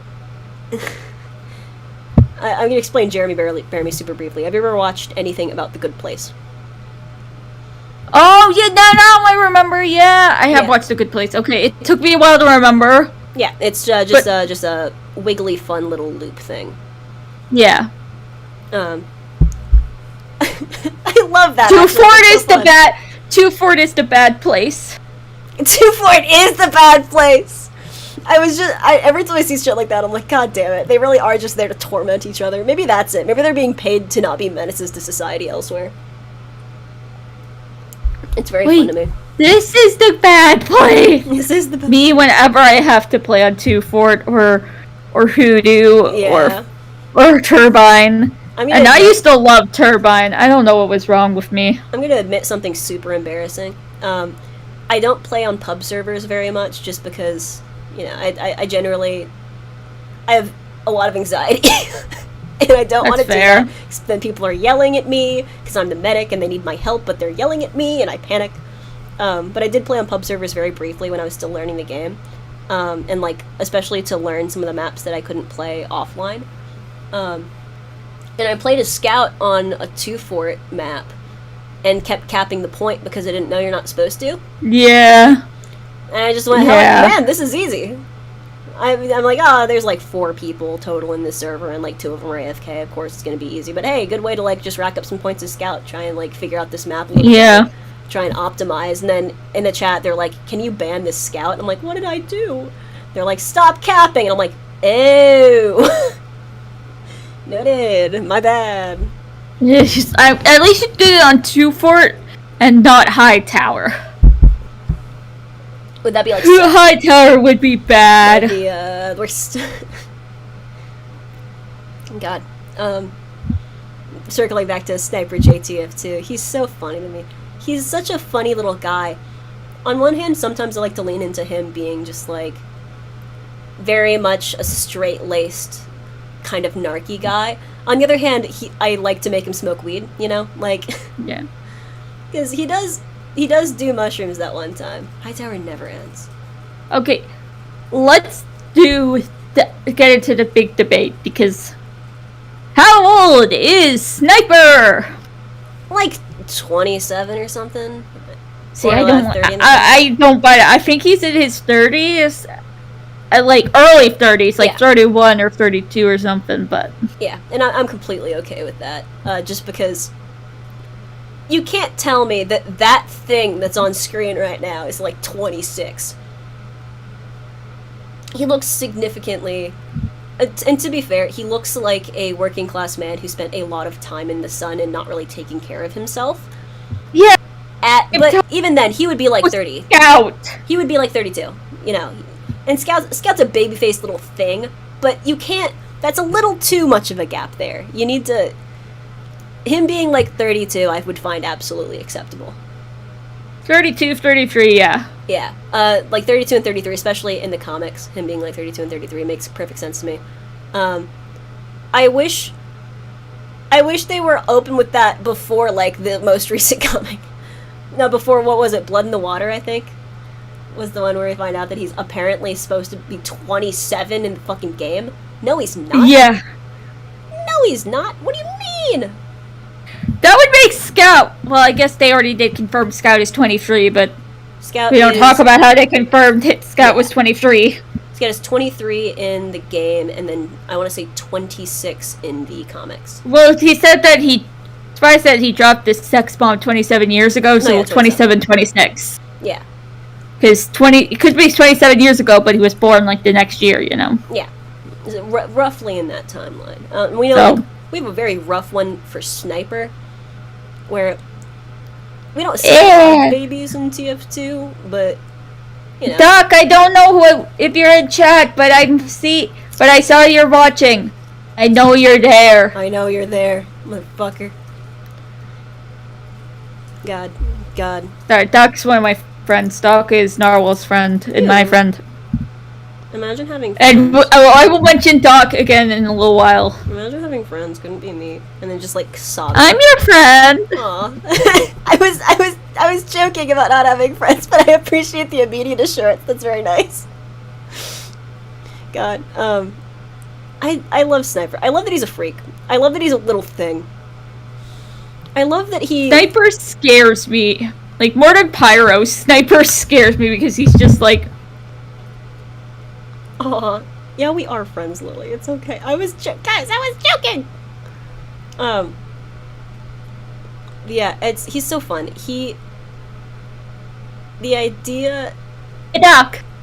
Doc, come on, man! Hey, what's up, Doc? That wasn't even remotely Bugs Bunny. Forgive me. Nah, I'm horrible at impressions. Listen, if I knew what the reference was, then was it a bad impression? Fair enough. I do think that Sniper is genuinely a decent person, though. I mean, he's definitely brusque and impolite, but he's not, like, a complete jerk-ass, you know? Not on purpose. Literally, because I spent a while working in an even smaller town than the small town that I grew up in, just working at a hardware store, and I met about 18 snipers a day. Just, like, older, gruff dudes with button-up shirts and hats that they wear very low to their face, just very quietly going about their business. And as soon as you identify that these dudes are like this because they have social anxiety, but that's not a thing where they're from, you're like, aw. He strikes me as a very nice young man. You know? Yeah. He was probably, I like to think he was a complete dickhead when he was like 22, but Oh. that he Well, figured aren't we out. all complete dickheads at 22? I mean, yeah, one would hope so, otherwise something's wrong. That's why when they're figuring out how to be mean from my place. Yeah. Oh gosh. Just, Are you thinking about being younger? I don't want to fix That's a the dangerous fact that I'm turning 27 in 3 weeks. I'm like that. Imagine time passing despite your best efforts. The Sniper is very much a normal guy who does this. It's, to be fair, it's a thing very much of like, one of my most entertaining things that I've found about Sniper is like, they mentioned he did this thing when he was a kid where you would assume be pushing around for this to be the context that this is happening. And he would respond by like climbing up in a tree and throwing rocks down at them, which is very clever, and also like you would assume very fair, but it's like frowned upon because you don't do that in Australia. I like to think sniping is like a step up from that. That's his equivalent to doing that into adulthood. I mean, he goes up into his high. He goes up to the high point, and he just. I bet he did archery and like just for fun in his. No, yeah, 22 is when that's his domination lines. That's actually a very fun way of looking at it. Is that's them all at mercs when they're more immature. Yeah, I like to think that like in Australia, what you do is you just beat each other to death with your bare hands. And don't make me feel old. Don't you do that. Fucking Do it, whatever it is, do it. don't do this to me. I know what you're gonna say because you say this every time. You just go, haha, I'm going to make you sad. And it doesn't work. It just makes me vaguely confused for a minute because I go, what day is it? What's today? Gross. No, not allowed. Go to jail. Okay, if it makes you feel any better, the fic that I'm most known for in the TF2 fandom, like, it's on the TV Tropes fanfic page for whatever reason. Hey. I wrote shortly after starting playing the game, and it's basically like, oh, all these characters have mental illness, ooh, how edgy, and I look back and I'm like, Jesus Christ, this is cringe. I feel that. I think the only one that holds up, I think was Medics, because it wasn't about him, his mental illness. It was instead being about how he betrayed the team and the rest of the team not trusting him, and then Sniper comes along and is like, yeah, you killed me, but you brought me back, so you know what, So at the end of cool, the day, you want to come play poker with me and Demo? We got some beers going. Want to chill? Want a vibe, man? Come on. That's a very fun characterization for Snipers, where he's just like a guy, and he's just like kind of more nice than average, you know? Yeah. I love him. I love all of these characters so goddamn much. I really like Sniper. We wouldn't be talking about them for over an hour and a half. It's we yeah. haven't. And we haven't even gone into the big ones yet. We haven't even opened up the big cans of worms. We are not even at the halfway point in our PowerPoint. Oh yeah. Which is good because we're not even at the halfway point on our time. Yeah. Gross. Fucking. Yeah, I love Sniper. I love social anxiety, man. Well, yeah. We gotta. Of course I did. What else was I gonna pick? Yeah, what else is he useful for? And you're unwittingly being Ooh. Tell us. I really do like to think about that a lot. It's like, because how much money would you have to give any given team member to make them, like, double cross the team to any extent? In terms of, like, there is nothing you could promise Scout to even inconvenience the team that in a way that he wasn't already going to do, because he is such a loyal character. Fucking Medic would sell you for a corn chip. Like, he doesn't give a fuck. Yeah. And I love that. And I love that for him. And they all exist on this, like, gradient in my mind where, like, it would depend on the justification for why they're doing it for, like, all of them. I think Demo would absolutely have taken up another job doing mercenary work. But he probably would have gotten a little more worried about it if he ever found out it was directly hurting the team. Things like that. Oh, yeah. Spy never works for anybody. Spy was never on the team, as far as he's concerned, and as far as he would tell people, but then he would, like, cry at night, you know? Like, like, I don't know, he's funky one. And I love thinking about that with all these characters. I think Engineer would be a tricky one, because his alliance isn't really to the team so much as it is to Manco, you know? Yeah, it's to the Man Brothers and the Helen. Yeah, and specifically, like, the administrator and whoever is in charge of Manco at that time. So he would probably still consider Saxon Hale to be his boss, but more than that, I think he would consider the administrator to be, like, the most his boss at any given time. Gibby is trending on Twitter right now, and apparently it's something in Apex, but yeah, legit, my first thought for Gibby was Gibby! From iCarly. iCarly? Hello? What happened? Is it that one show? Didn't they make, like, a reboot? Yeah, I don't know anything about it. Yeah, well. Imagine watching TV. Couldn't be me. I talk about video games that are 14 years old. I watched Great British Baking Show. No, you're right. So... How intelligent do you think Sniper is? I've seen a pretty wide spectrum. From smart enough to know that he's not the smartest person in the room. Yeah, Apex Gibby is trending on Twitter. He's smart enough to know he's not the smartest person in the room. He's smart enough not to poke at a hornet's nest, but he's not smart enough to stop someone from poking at a hornet's nest. He's smart enough to walk away while they're doing it, you know? Yes. I'd like to think he has a lot of common sense. I also like to think that he does read, like, a lot, but never talks about it. I like to think that, like, him being intelligent is something he's actually kind of embarrassed about because of growing up in Australia, where that was well, no, they're all smart down there. Like, they have the advanced tech. Yeah, but it very much feels like one of those things of, like, guys aren't supposed to be smart. Guys are supposed to be muscular and then also be smart, but more than that, they're supposed to be muscular, you know? Like a parody of masculinity in the United States in particular. It's a whole thing. I love him, though. But do you want to move on to the next one?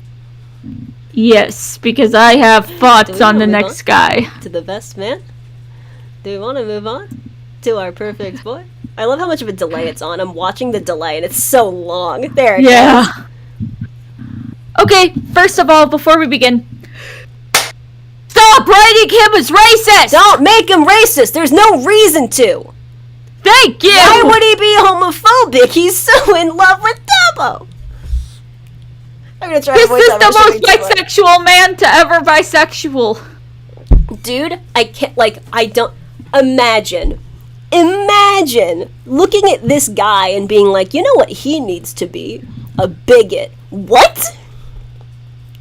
Hello? Who are you? Why would you do that to him? Fuck. I hate those. I hate that. That's another relic of the Scout abuse days, I feel. Especially, part of it's... I always hated that, Scout's, gay, so we're gonna make fun of him for being gay, and then we're gonna punish him for being gay by forcing ourselves onto him. What? We're gonna make Scout gay, and then make Soldier homophobic, and then make Soldier fuck him? I don't know. Like, dude, what?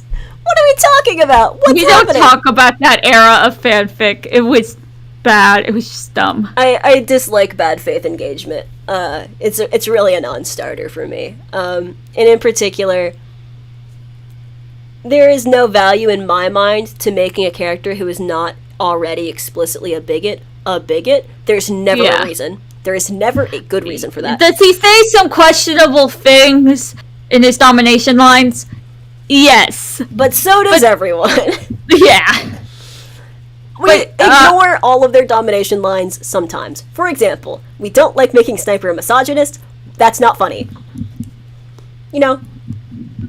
Like when he keeps calling Pyro a fucking woman.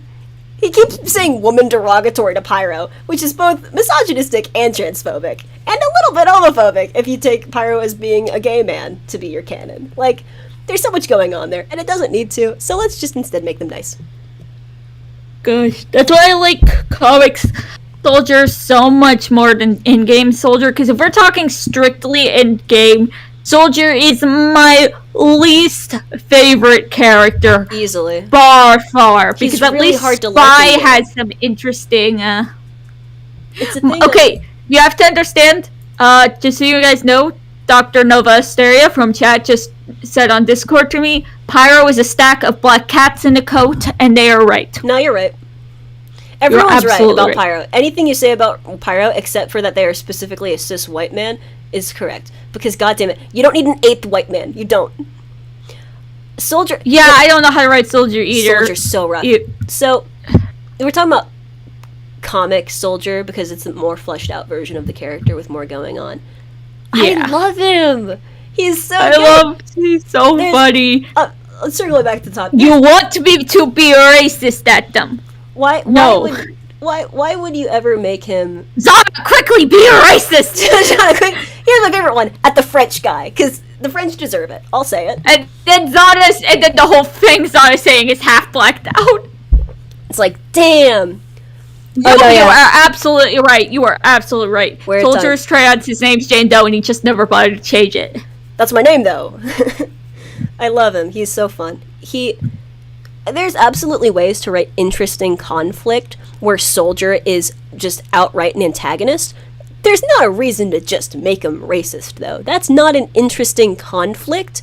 You're not clever. You didn't do anything good with that. Having a discussion about his idea of masculinity being more violent than necessary, in particular with how he visibly shoves around his teammates, that could be an interesting conversation.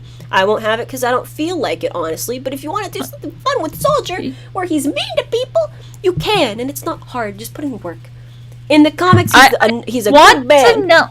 I want to know his thought process on a lot of things. Because even more than Scout, does he feel like he has ADHD? Because he just makes leaps that that feel logical to me, but I can't figure out how to do it. And I have ADHD, so like I should be able to figure out where his leaps of logic are going, and I can't. And I think Soldier TF2 has cool guy disorder that makes his brain funnier than everyone else's.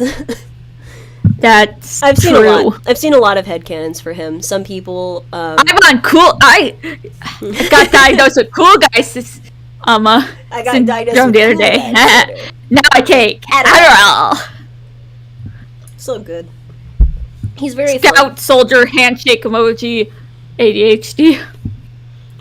I love him as, I don't know. There's so much going on there. I've seen him as, a lot of people project onto him as ADHD, as autistic, as just having some kind of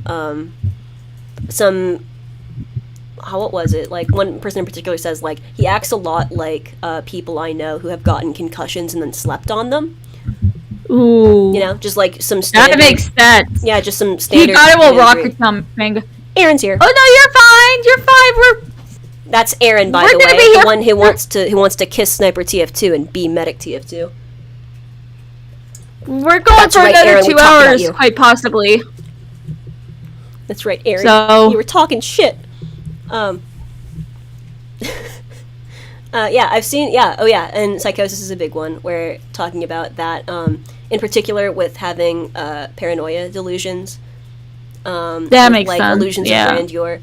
Lead poisoning is another one, yeah. He's very fun. were you the one who called him the Bugs Bunny character? Oh yeah.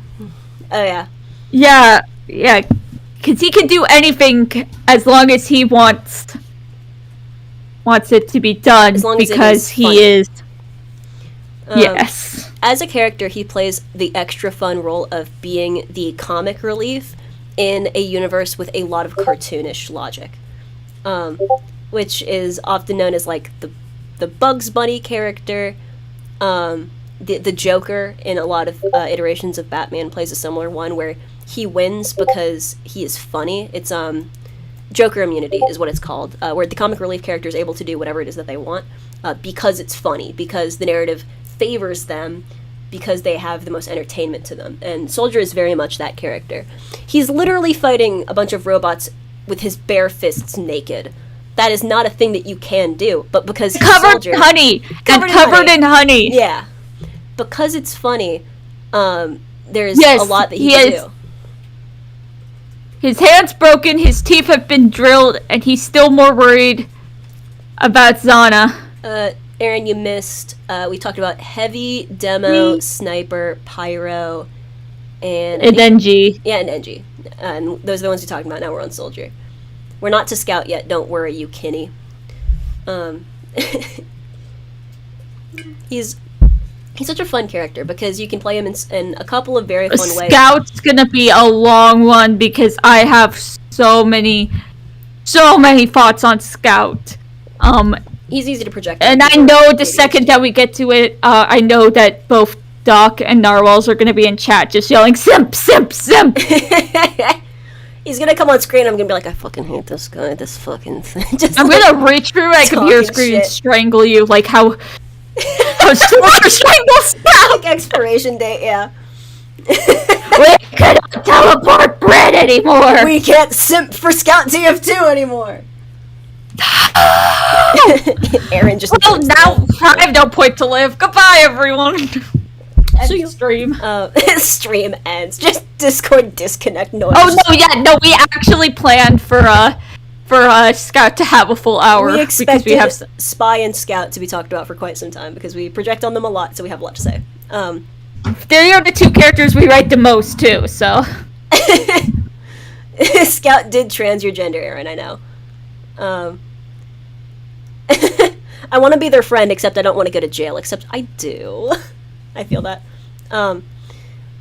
Soldier's so Ace. fun. So my thought process is, I just want to peck them on the forehead My and I'm give a them a little nice gay. little hug. I'm a little. And maybe I'm a little smack bit the of a- booty. I'm a little bit of a gay, so I will smooch Demo TF2. Not even if he asks, I will ask. I'll ask so politely. Please, Demo TF2, let me kiss you. But also, most of them are my dad. I'll be like, that's my father right there. Thank you. Hello. I would want to be adopted by Soldier. Actually, my father is an engineer, so you know what? Done. Just make him marry Soldier. Done. I actually showed him Meet the Engineer once, and he was just like, I don't get it. I don't get it. Doesn't sound like a practical problem. Well, my dad designs medical equipment, not guns. Should have shown him Meet the Medic. God. I have shown him Meet the Medic. He didn't get that either. Aw, my tea. I spilled it. Oh no! Oh, my tea.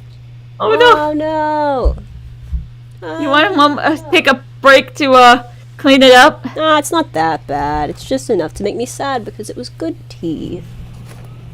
Oh no. No, my monster Doc, I manual. hope you know that I'm actually moving my pop filter out of the way for this. Doc, I hope you know that I am going to murder you next time we play TF2 for saying that. I saw what you posted. I'm going to call you out on this. I look over from cleaning I'm up spilled tea. going and I see to that. cheat right now. Nah, you're right. Look. He's good looking. And he has a stable career. Sign me up. Heavy's got a point. I'm mostly joking. Only I'm because putting this in he's too the old for me. for work channel. It's in Maine. Listen, he's too old for me. I know that. Fucking God, I love Soldier a lot. He's a very fun character. What I'm gonna do is I'm gonna text my roommate to please bring me a towel. Oh wait, we're at paper towel. Yep. Guess I'll die. Oh, rip. No. Oh, I'll get a washcloth of some kind.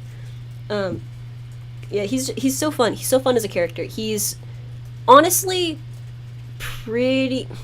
He's pretty bad at being used for more than one situation. He's pretty much just a comic relief character, which is really unfortunate for me because I write so much like not even serious, just like tone neutral fics. That it's a little bit hard to write him outside of specifically comedy. You know what I mean? Yeah. Which I feel a little bit. How did he? He's a lawyer because it's funny. How is he a lawyer? I want to know who let him pass the bar exam. Is there a bar exam in TF2? Do we know that? What if there's not? What if they just do that for fun? Oh, that would make sense. I mean, isn't that Lamp a lawyer? Yeah, there's the lawyer Lamp. So, you know. So, okay, yeah, there you go. I'm gonna see. I want him to pick me up in his very strong arms because he can snap necks, and that takes a lot of just so much effort. Raw elbow grease, yeah. He's strong. And honestly, his relationship with Zana is so cute. Like, complete sincerity. Zana's little maggot bear is one of the most adorable things. I just love it. I love the way that they act as partners and as people. Make love to me. Yeah, and he just says, okay. You're right. I love it. Just clear communication across the board. I love his first words are, "Don't eat my chicken." Yeah, just like, no, hold on. I want to draw some lines here before we even start. Do not eat my chicken. Shauna is such a fun character. I'm in love with her. I could honestly talk about Shauna for quite some time too, but we need to keep it to the mainline mercs, otherwise we'll be here all fucking week. Yeah, the some ears is actually adorable. That's actually and one quite of those... sweet, yeah. That takes work, dude.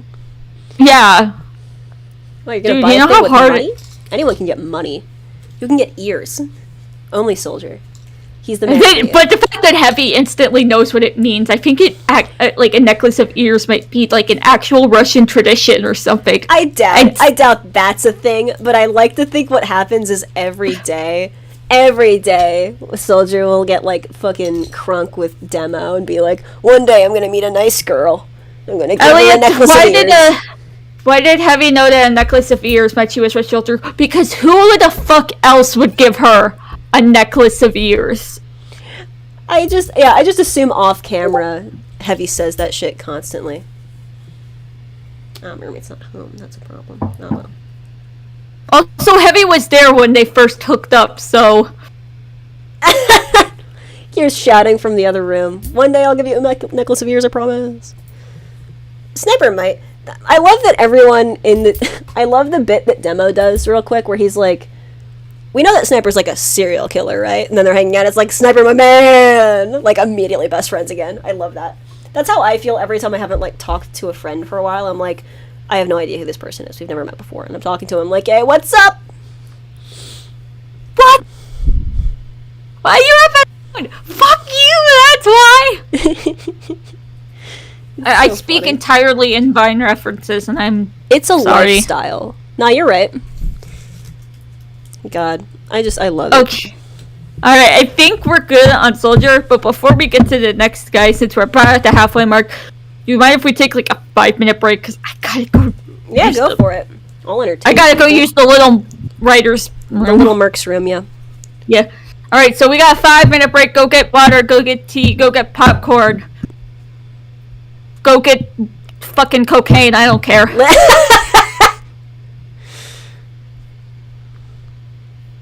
So, we'll be back. BRB. Hell yeah. I'll entertain them with some little musics. Yeah, go ahead. I'll be right back. Let's listen to some tunes. I have no idea if this audio is even working.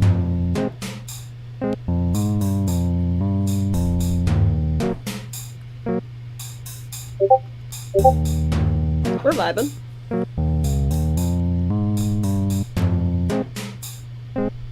Oh, hell yeah, it's working. Good. I was worried it straight up wasn't going to.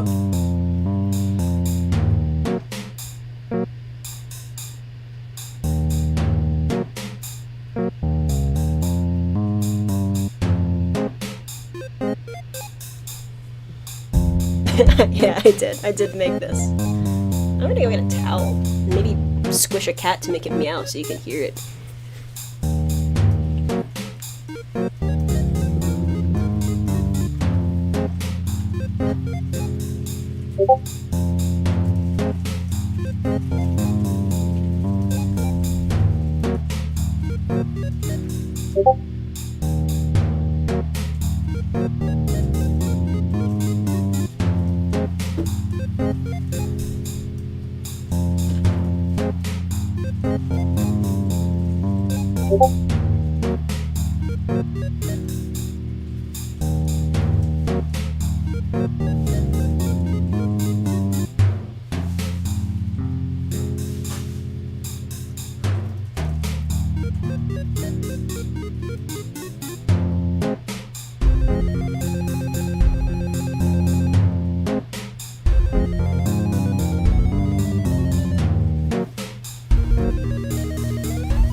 My cat does not want to say hello.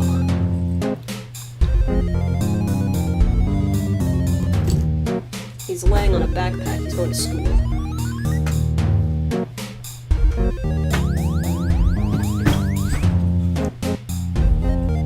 No, yeah, that's him.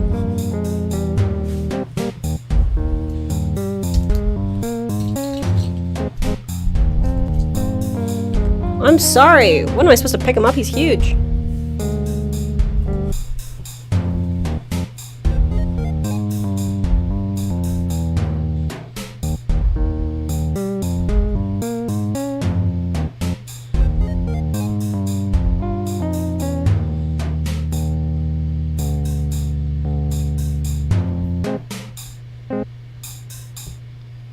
I feel that.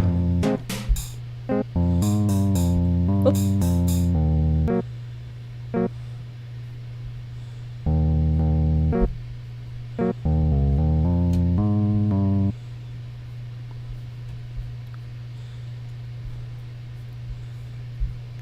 What other tunes do I have? Aaron about to pull out those old TF2s. We'll listen to Mail Time. Mail Time's pretty solid.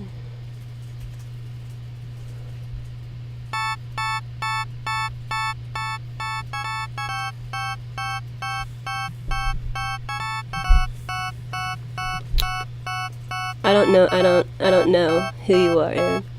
Oh, so I also make music in my free time. It's something I picked up for fun in high school around the same time I started picking up writing music. This one is, I think I called it Mail Time, yeah. I have this one, and then the other one was called like Stealth Mode or something. I have a little SoundCloud where I just put my funny little soundtracks. It's a little loud though. There we go.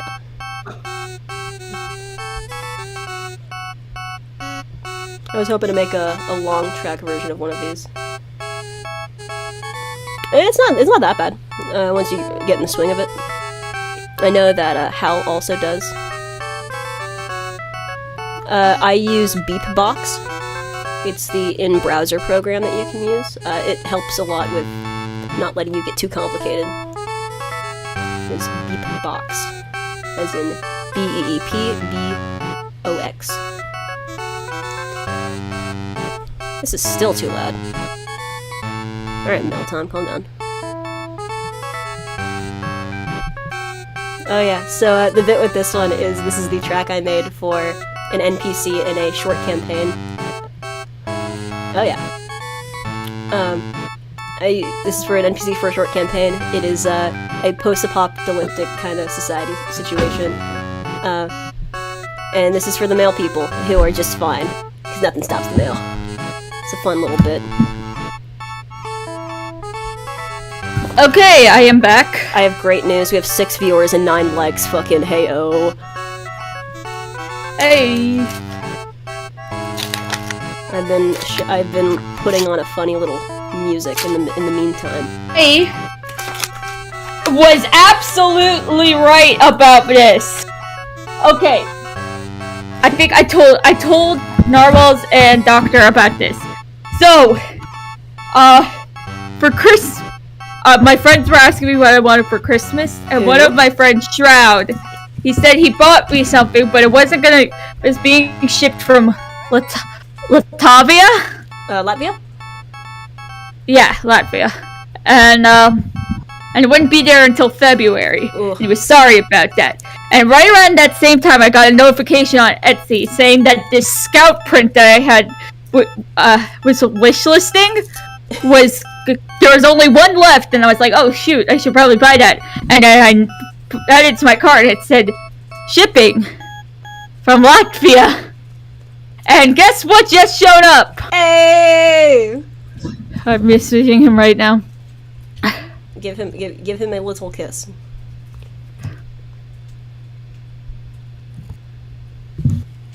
So now I have 3 scouts in my hand of varying expressions. Little scout fellas. My friend found this is a very specific one, but my friend found on Etsy when they were getting a bunch of stickers for somebody else, a Animal Crossing scout. So it's like one of the Animal Crossing rabbits, but dressed I up know like the a artist who makes those! I make the artist who makes those! Hey! Happy Pie! Happy Pie! No, yeah, and I have that now, and I fucking love it. It's so cute. I think I got those stickers for Narwhals, right? I think I'm pretty sure this other one that they got me of Medic no, this isn't one of Koniue's. This is from fuck. I absolutely know their name, but I don't remember them. And then there's I really like the little Scout Bunny one. He's so cute. And I have some on my laptop. Yeah, the Animal Crossing ones. Yeah, I think that's by Happy Pie. Might be. You should go check them out. They make stuff for Oh yeah, Go support 'em. Undertale and Vocaloid and Kid Icarus too. Oh shit, I love Pit. Yeah, I also Kid have Icarus a is my main favorite. sticker. Kid Icarus Uprising is my favorite game of all time, but we're not going to get into that because I am working on another video about that because the 10-year anniversary of that game's coming up, and that makes me feel old. But I have so many thoughts about Kid Icarus Uprising. Oh yeah. Okay, yeah, that's who I did get. I love Pit. That was the character I mained in Smash. Ah, I see you are a man of culture as well. Yes, I love to fly. That's I love to electroshock a Stark Pit. Good. As you should, quite frankly. It also has one of the best Final Smashes in the game. Oh yeah. Okay, so We're gonna move on. Are we gonna go on to the next fellow? yep. Are we gonna go ahead and see the man, the myth, the Doc, legend are you himself? still in chat? Filthy Peach Man, as you should be. Let's I'm a talk about our tasty favorite main, doctor. okay? Hey, hey, Celia! Sugared stars! No, Doc is dead. Hi, Sarah! crap. Sarah's here! I don't know who Sarah is, but awesome. That is my girlfriend. Hi, Sarah. Don't dox me, please. Sarah, don't dox me, please. So, my girlfriend has this bad habit of referring to me by my last name, which is unfortunate. When... Sarah, I believe in you. I believe in you. You cannot dox me. You can do it. Just once. If it helps, I think I accidentally docked, Nova by accident. I think I said your real name. Ah, rip. Sorry. It happens. All 5. Sarah, my beloved. Oh, but yes, he blinded me with science. I love him. Weird This little science. fucking- weird science. He's a fun guy, and not even like a mushroom. Can we talk about like? Oh hell yeah! You didn't dox them. I believe in you, sir. Okay. No, I thought I said your other name, the one I have you saved in my phone as. Anyway, But yeah. Fucking, anyone who says that Medic wouldn't beat you in a fight is objectively wrong. I Medic don't know will how he and can wouldn't. fuck you up. Yeah, I really don't know how he wouldn't.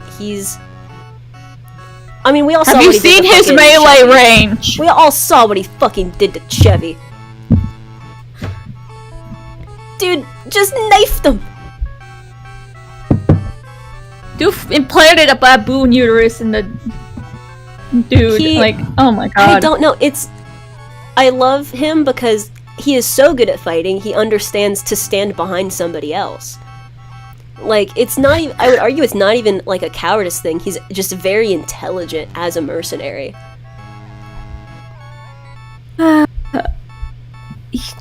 He has burbs. I think that's like the most obvious thing about him is burbs. I love his birds. I love him. He's so. He's the most evil aligned. I'll say it. And Yeah. but he's still so likable. The fact that Valve made such a deeply unfriendly character so likable, I would argue. You know? I love his voice performance. You can tell Robin Atkin Dallas is having so much fun with him. It's so good. He has so much fun as a character that you can't help but root for him, even though he's objectively doing some pretty fucked up shit. If he was played any different way, you would not like him as much. No, I absolutely. can't think of a single thing that would improve him and make him more likable as a character. I think Yeah. actually the problem that he is likable and fucked up is why we had so many of those fics for quite some time. Yeah. Because, anyone else remember Tent to Spy? Oh yeah, absolutely. Every day of my life. Fucking hell. He haunts me in the night. I mean, don't get me wrong, I know some people, people like Tent to Spy. Like, there's an ex-friend of mine who made Tent to Spy playlists, and they were pretty cool, but at the same time, it's just like, this fandom was so weird. I don't know how to, I mean, people are into what they're into, and I would argue, like, you know, weird is not illegal, is not morally wrong, you know? No. If you think that Tent to Spy would want to smooch your insert, then that's none of my goddamn business. What's with Tent to Spy? Tent to Spy, yeah, it was Spy, but with tentacles, and It's just obvious Spy with joke tentacles, incoming. I've seen enough hentai to know where this is going. Okay, clap, Basically, everyone. I people, made the joke. Congratulations. The only long form version I've seen of it is, I have seen people make like a full thing of like, you have Tent to Spy, you have Clownfish Engineer, you have like Sniper the Shark. Pyro. I think it was like a joke about Pyro Shark. I don't even know. Yeah, oh yeah, Pyro Shark was the one. Just Mermaid Well, Pyro Shark's AU. actually a thing in game. Yeah. So it's just people going, what if Spy had tentacles? And then people being way too into Spy with tentacles. Oh shit. There's lore happening in chat. I love Sarah desperately going, please, is there anyone whose names I can use? You can use Rin. It is short for my real name, but But I'm not gonna tell you what my full name is. Yeah, it's just, Tent to Spy has no substance. Yeah, Spy Crab is also a bit, it's very funny that he has two ocean forms. Yeah, I don't know. He's Le funny. Poisson, Le Poisson. How I love Le Poisson. Yeah, it's just fucking Christ. I love Medic though. Medic is so fun. He's so likable. He's so charismatic. He's so. I would trust him. This is the worst thing I could possibly say. I would, if Road v Raid was overturned, I would trust him to take care of that. That I probably shouldn't, but at the same time, I do. God, I love him. He's so fun. He's just so fun. Can we talk about how he stole a man's skeleton? Because that takes talent, I think. Oh yeah, that takes so much talent. He's so intelligent, but he's so unhinged. He's a high intelligence, low wisdom stat build. He's very There's nothing wrong with playing God as long as you do it right. Yeah, if you get it, then are you really playing God, or are you just God now? He's so fun. I love the mad scientist archetype. I love the has mankind gone too far archetype bit. I love that he absolutely keeps going too far, but he doesn't care. He's not like, oh, I went too far, I fucked up, I should stop. He went, hell yeah! I'm pushing the boundary line. I'm doing new shit. Like, I brought you back to life! You're part pigeon now! Yeah, like, fucking puts a pigeon in Scout's chest, and the thing he's Well, concerned that was about is his bird. unintentional. Archimedes in his chest was unintentional. We just know Archimedes likes burrowing in people's In open people's chest chests, cavity, so... It's so much fun. Live head. He in has the a live fridge. head in the fridge that he Yeah. talks to. I love that we have and two refuses doctors in to- here. Fuck's sake. I just saw that. He spent so much money. It's as soon as they give him a budget, he uses the whole thing. He's a character who is always just foot on the gas, fucking dial it up to a 10, just full throttle all the time, and that's so fun. I love those. I love high throttle characters. He doesn't give a shit. He doesn't care what people think of him, and it's so interesting to me. I also love that he and Heavy are friends because they seem so oppositional in that way, but there's so much about each other that they respect. You could say it's shipping fodder. Who cares? I don't think it's even shipping fodder so much as, like, canonically, of course these two are going to be best friends. They are so much that they would find so respectable about each other.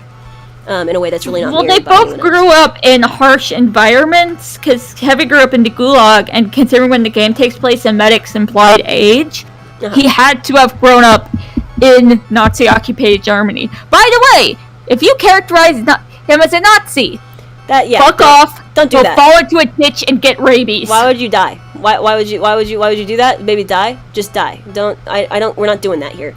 That's one of those few things that the writers of the game and like Valve themselves have said no. Usually that's they're not like, true. Usually they're like, yeah, go ahead and make Soldier like fuck his shovel, like just do whatever the fuck. But they went, all right, stop making me like a Nazi, quit it, figure it out.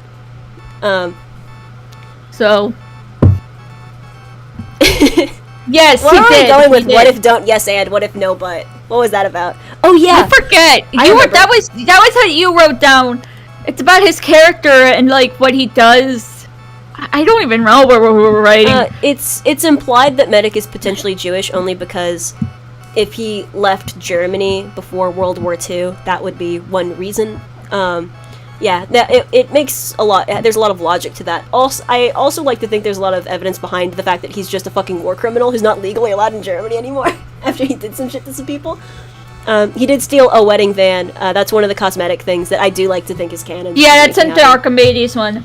I have an Archimedes plush. Yeah. And Heavy Jewish influence with Archimedes. It's so good. I love him. So what the I can kind of see it being Jewish music. No, yeah, it's a music theory thing. There are specific like note patterns that you can do that are usually heavily attributed to certain things. Like triplets are heavily attributed to Latino music, especially from South America. And then there's a certain like I want to say the key signature of Archimedes is very, very Jewish. I was raised in the most Christian household. got some Catholic going on. No, Methodist. Oh, gross. Well, I got raised Catholic, so you know. I don't like. We're like Catholics, but we don't hate ourselves as much. Yeah. It's rough. The yes and no but thing was, so Medic is such an interesting character because I've mentioned he would sell you for a coin chip. He cares not for any man. My question was like, as a character, I don't know if he's a turncoat so much as he like has his priorities and you decide whether you're with him or against him almost. And with Heavy, he's kind of getting yes-anded in that, like, Heavy will work with him, will, like, let him do shit, will encourage him to do shit. So the idea of somebody just saying no to him, just, like, shutting him down, I think would be a very interesting thing to explore with this character, because it seems like with every team he's ever been on, he just kind of convinces them to let him do surgery on them, and it's just like, yep, okay, that's what's going on here. I think it'd be very interesting to explore a character who goes, no, I don't want you to do that. You're not doing that. Just because I think he'd take that shit so personally. He would be so bitter about it. He'd hate it. And I think that'd just be a really interesting thing to explore with his character.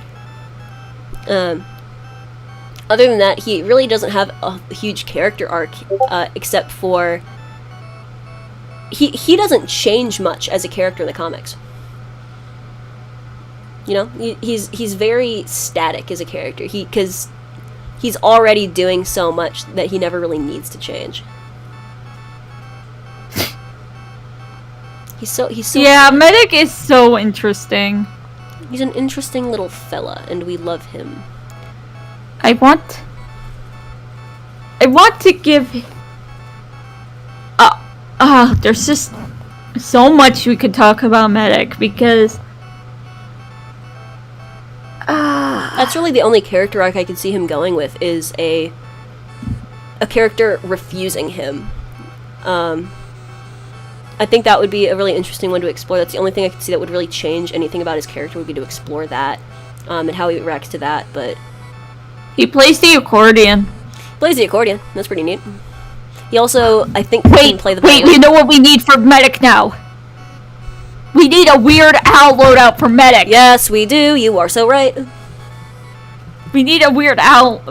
We need a Weird Al wig for, someone who can model. Weird Al Yankovic. Please, just give him Weird Al's, luscious locks and mustache as a cosmetic, and I will be so happy. Weird Al Yankovic Medic cosmetic, otherwise known as Weird Al.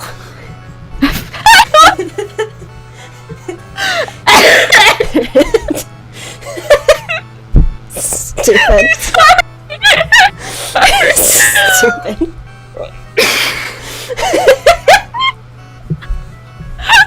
Oh no, I'm starting laughing again. Stop. He really got you with that one.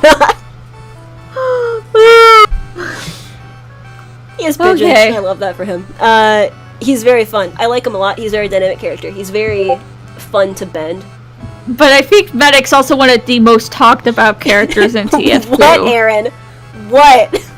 What, Aaron? Why are you yelling at me? Nah, you're right.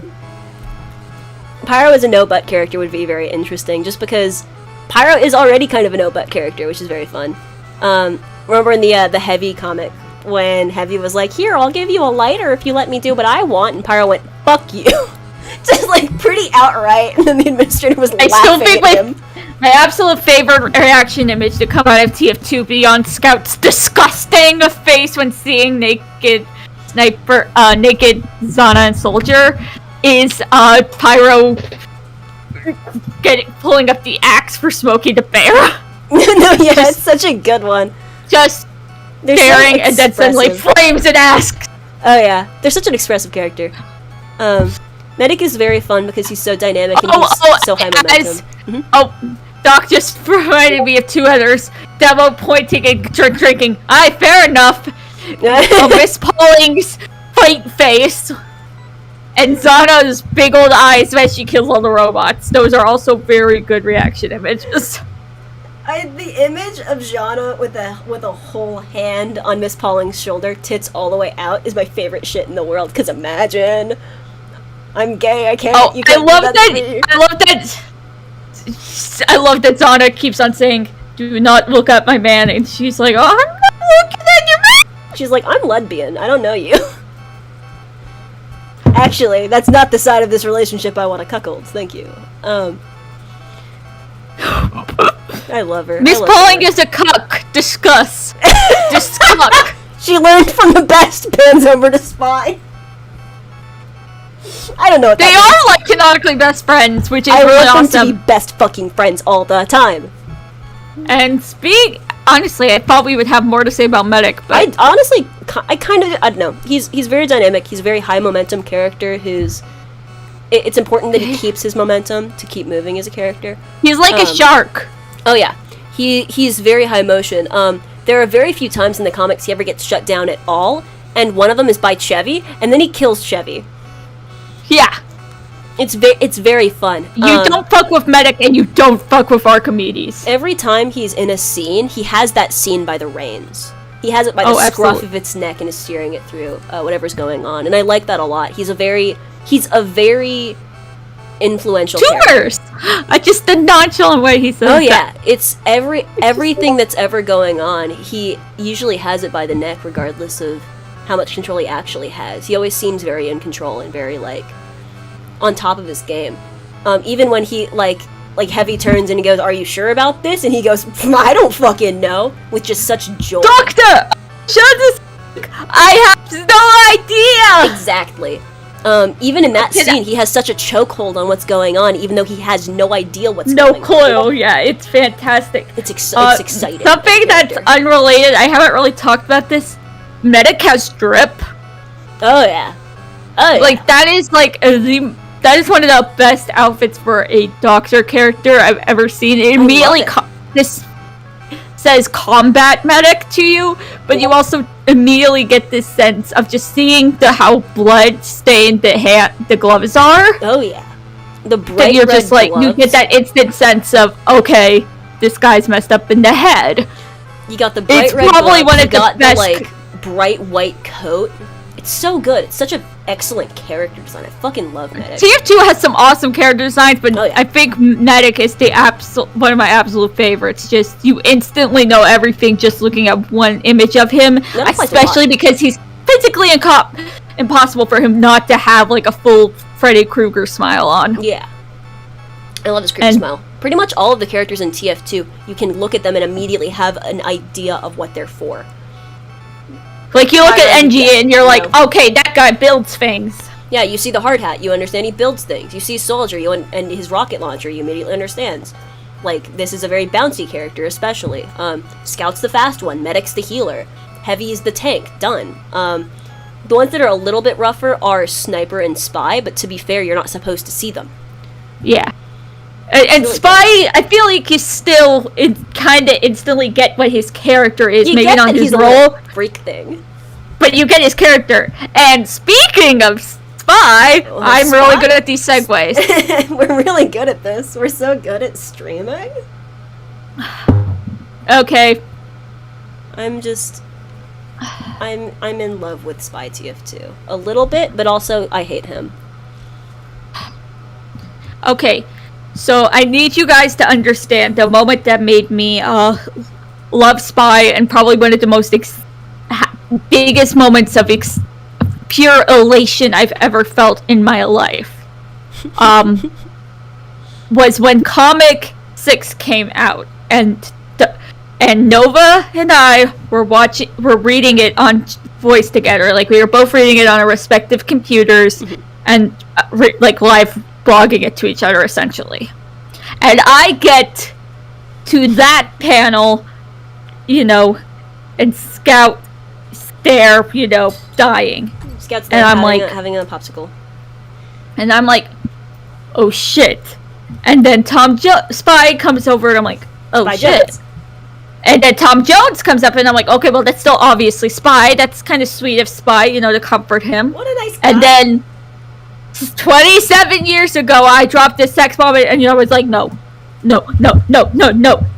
And I screamed so loud, my RA thought I was being murdered.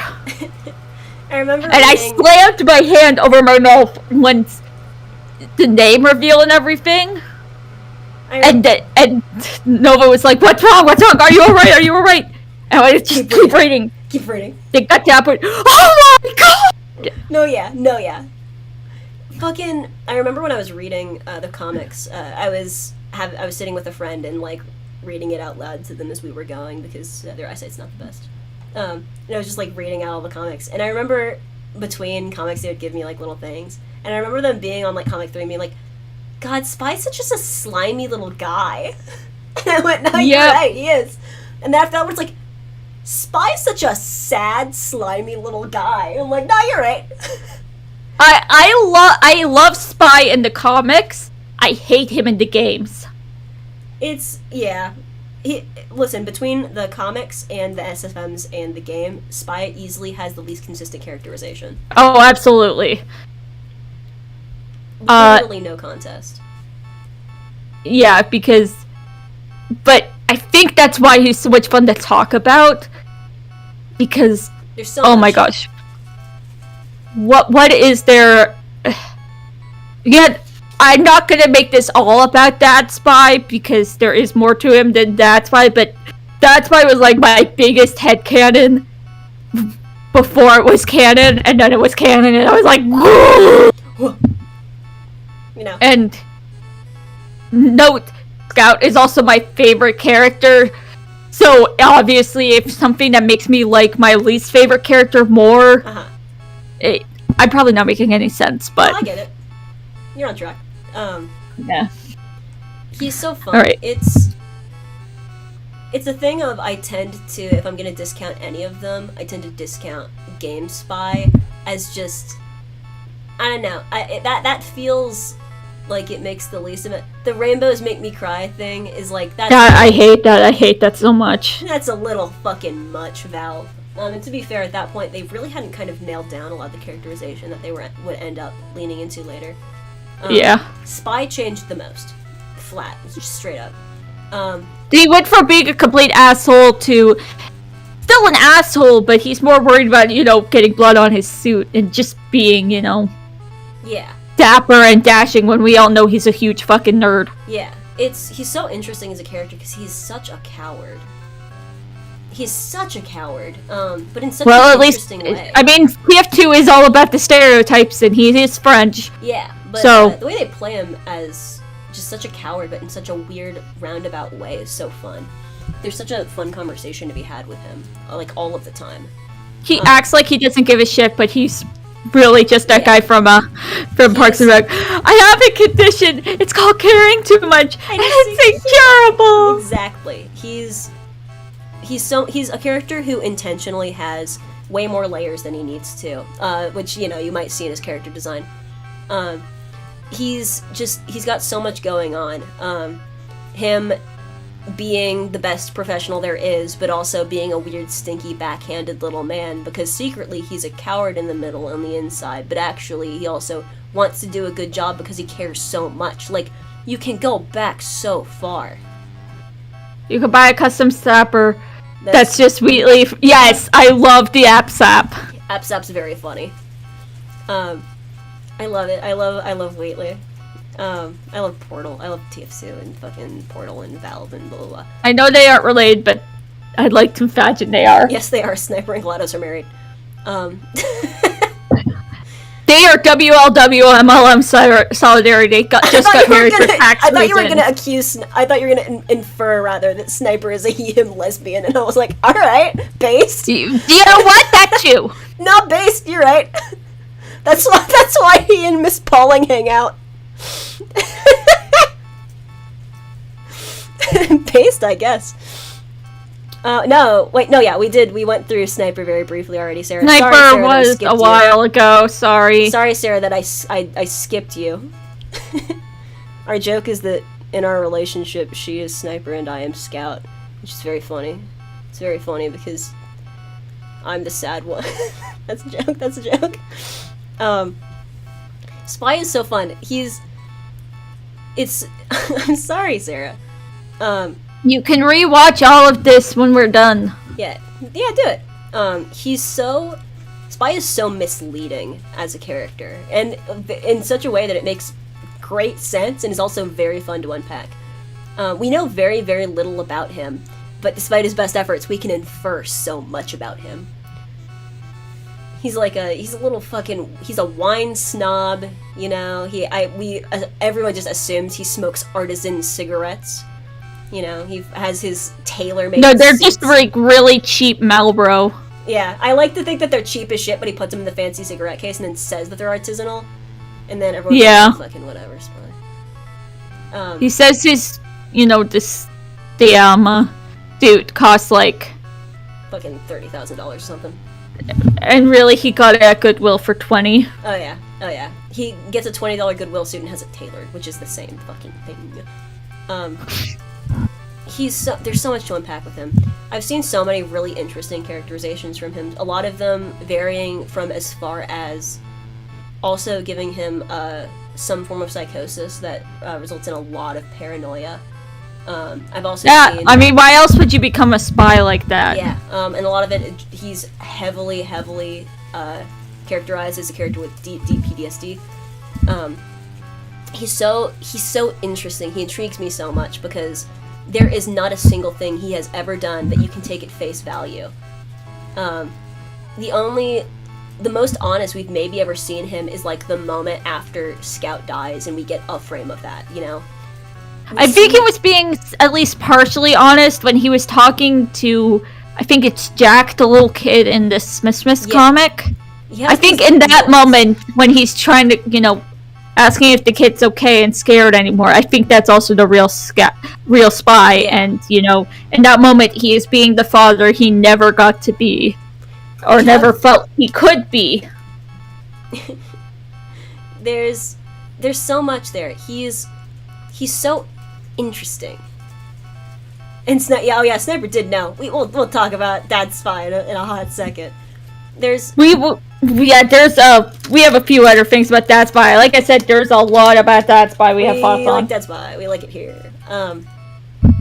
The fact that he's not Heavy knew too, and was smug about it, which I love. Yes, for him. he disappears often. Yes, he disappears often. Like, okay, King, based. I love Spy a lot because he has this, like, we have the comfort of knowing he is not even a little bit a fourth wall character. So we have the comfort of knowing that there's no degree of, like, playing to the audience anytime we see these moments of sincerity where he's, like, alone with people. Yeah.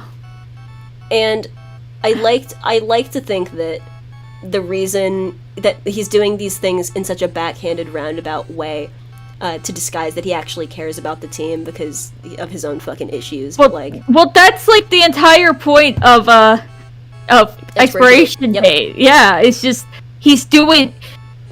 Yes, he has to make Scout, you know, say that he's better than Spy is better than him and all of that stuff. And to be fair, if he did it out of the goodness of his heart, would Scout believe him? You know? Yeah. He's playing these weird 8D mind games with everybody. Oh, he is playing 4D chess. Yeah, and I like to think it's just because he doesn't want them to know certain things about him, such as that he does care. Because theoretically, that could be used against him. Yes. And he's a deeply paranoid character. And that's why he doesn't want Scout to know that he's his dad, but everyone knows he's his dad because he's really obvious about it. He's terrible. Scout's just both somewhat an idiot and just willfully denying it. Because he knows. He just doesn't want to admit it because admitting it would mean dealing with it, and Scout is a character who canonically literally tries to run from his problems. Yeah. And him, I think him shutting Scout down was his way of, like, do the opposite of what I say thingy. No, yeah, it was reverse psychology. Very much trying to reverse psychology Scout. He's the mind games. Kind of make him snap the dream. Into a method of, like, self-confidence, almost. Like, genuine self-confidence, because they just got an impasse of saying everyone related, except for him and Scout. No, yeah. Fucking... It's really at a point where it's like, I don't know, like, because Scout obviously isn't actually very confident, because he's like, I am Scout, I'm the coolest guy there is, we all know that, and then he's on the phone with Miss Paul, and he's like, you know, like... The birthday party line! Yeah, like... We will get to that! Oh my gosh. That's fake, and so him acting that way in Expiration Date makes sense, because clearly Scout is extremely motivated by spite. At least when it comes to things regarding Spy. And now this regards Spy, so he used that as a method to get Scout to have at least a little confidence, because if nothing else, goddamn, at least he's gonna prove Spy wrong. We will talk about the birthday line. By God, we'll talk about the fucking birthday line. Yeah, he puts on... He really is doing the throw spaghetti at the wall methodology of putting up fronts, where he just... does everything and sees what sticks. He pulls a little bit of every personality and acts a little bit different every single day so that they never really get a sense of which one is the real version of him. When really I think the real version of him would most likely be someone, at least somewhat insecure, deeply paranoid. No! Oh God! I don't want to! Someone get those girls a towel. No. Get out of here, Go you away. creep! Get out of here. We don't like you. Go have a coffee with cream or something! Go away. We don't like you. But yeah, fucking spy. Of course, that shows up on the spy section. Anyways, Before we talk more about Dad Spy, because, okay, we gotta... I do want to bring up, he tries to teach, Miss Pauling piano with electroshock. oh yeah, electric. And it works. I love the idea that he's trying so hard to be like a helpful. Yeah! trying to be helpful, but he doesn't know what normal people do. You know, I like it's like, all right, what does a good friend and mentor figure do? All right, you want to go to a wine tasting? And she's like, I hate wine tastings. And he's like, okay. Ever wanted to learn He piano? takes her anyway. Yeah, it takes her anyway. Do you smoke? No. Oh, ever wanted to learn piano? Yeah, sure. Okay, sick. Here's how I learned piano. And she's like, hey Spy, hey Spy, you're insane. What's going on? What's up? I love it. I love both of them. They're so fun. I love love their friendship so much. It is so great. Them as a hook point of like this is an understanding of like what the situation is from like the political intrigue standpoint. Spy and Miss Pauling are so fun. They're also just fun in my mind as like a comedic duo. The entire I would back and forth was, absolutely like, watch a cop sitcom with a buddy cop them. movie. Yes, please. Buddy cop movie where Miss Pauling's in charge. Is that not what the comics are? Okay, yeah, no, you absolutely right. They're so fun. I do absolutely love the dichotomy because, let's be real, he has that suit, he has the nice tie, you know, he has this air of sophistication, he has expensive taste, you know, he's throwing that money around in that one taunt, he has the wine that and the chair he pulls sipping out and on all of wine that. and he's fucking in a But he's smoking also room. saying things like, "Oh, soldier, who will ever replace you?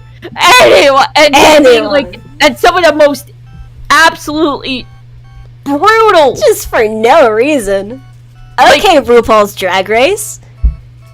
Like, Reel he- it back. Oh, Reel it back in. Jesus. he's like he goes for the jugular. For no reason. If Scout goes for the knees, he goes for the throat. Oh yeah. He's so funny. Okay. I love him. Well, we will circle back around to talking more about Spy very shortly, because I believe I know who's next. Well, there's only one other guy left. Oh my god, there's only one guy left. Are we talking about...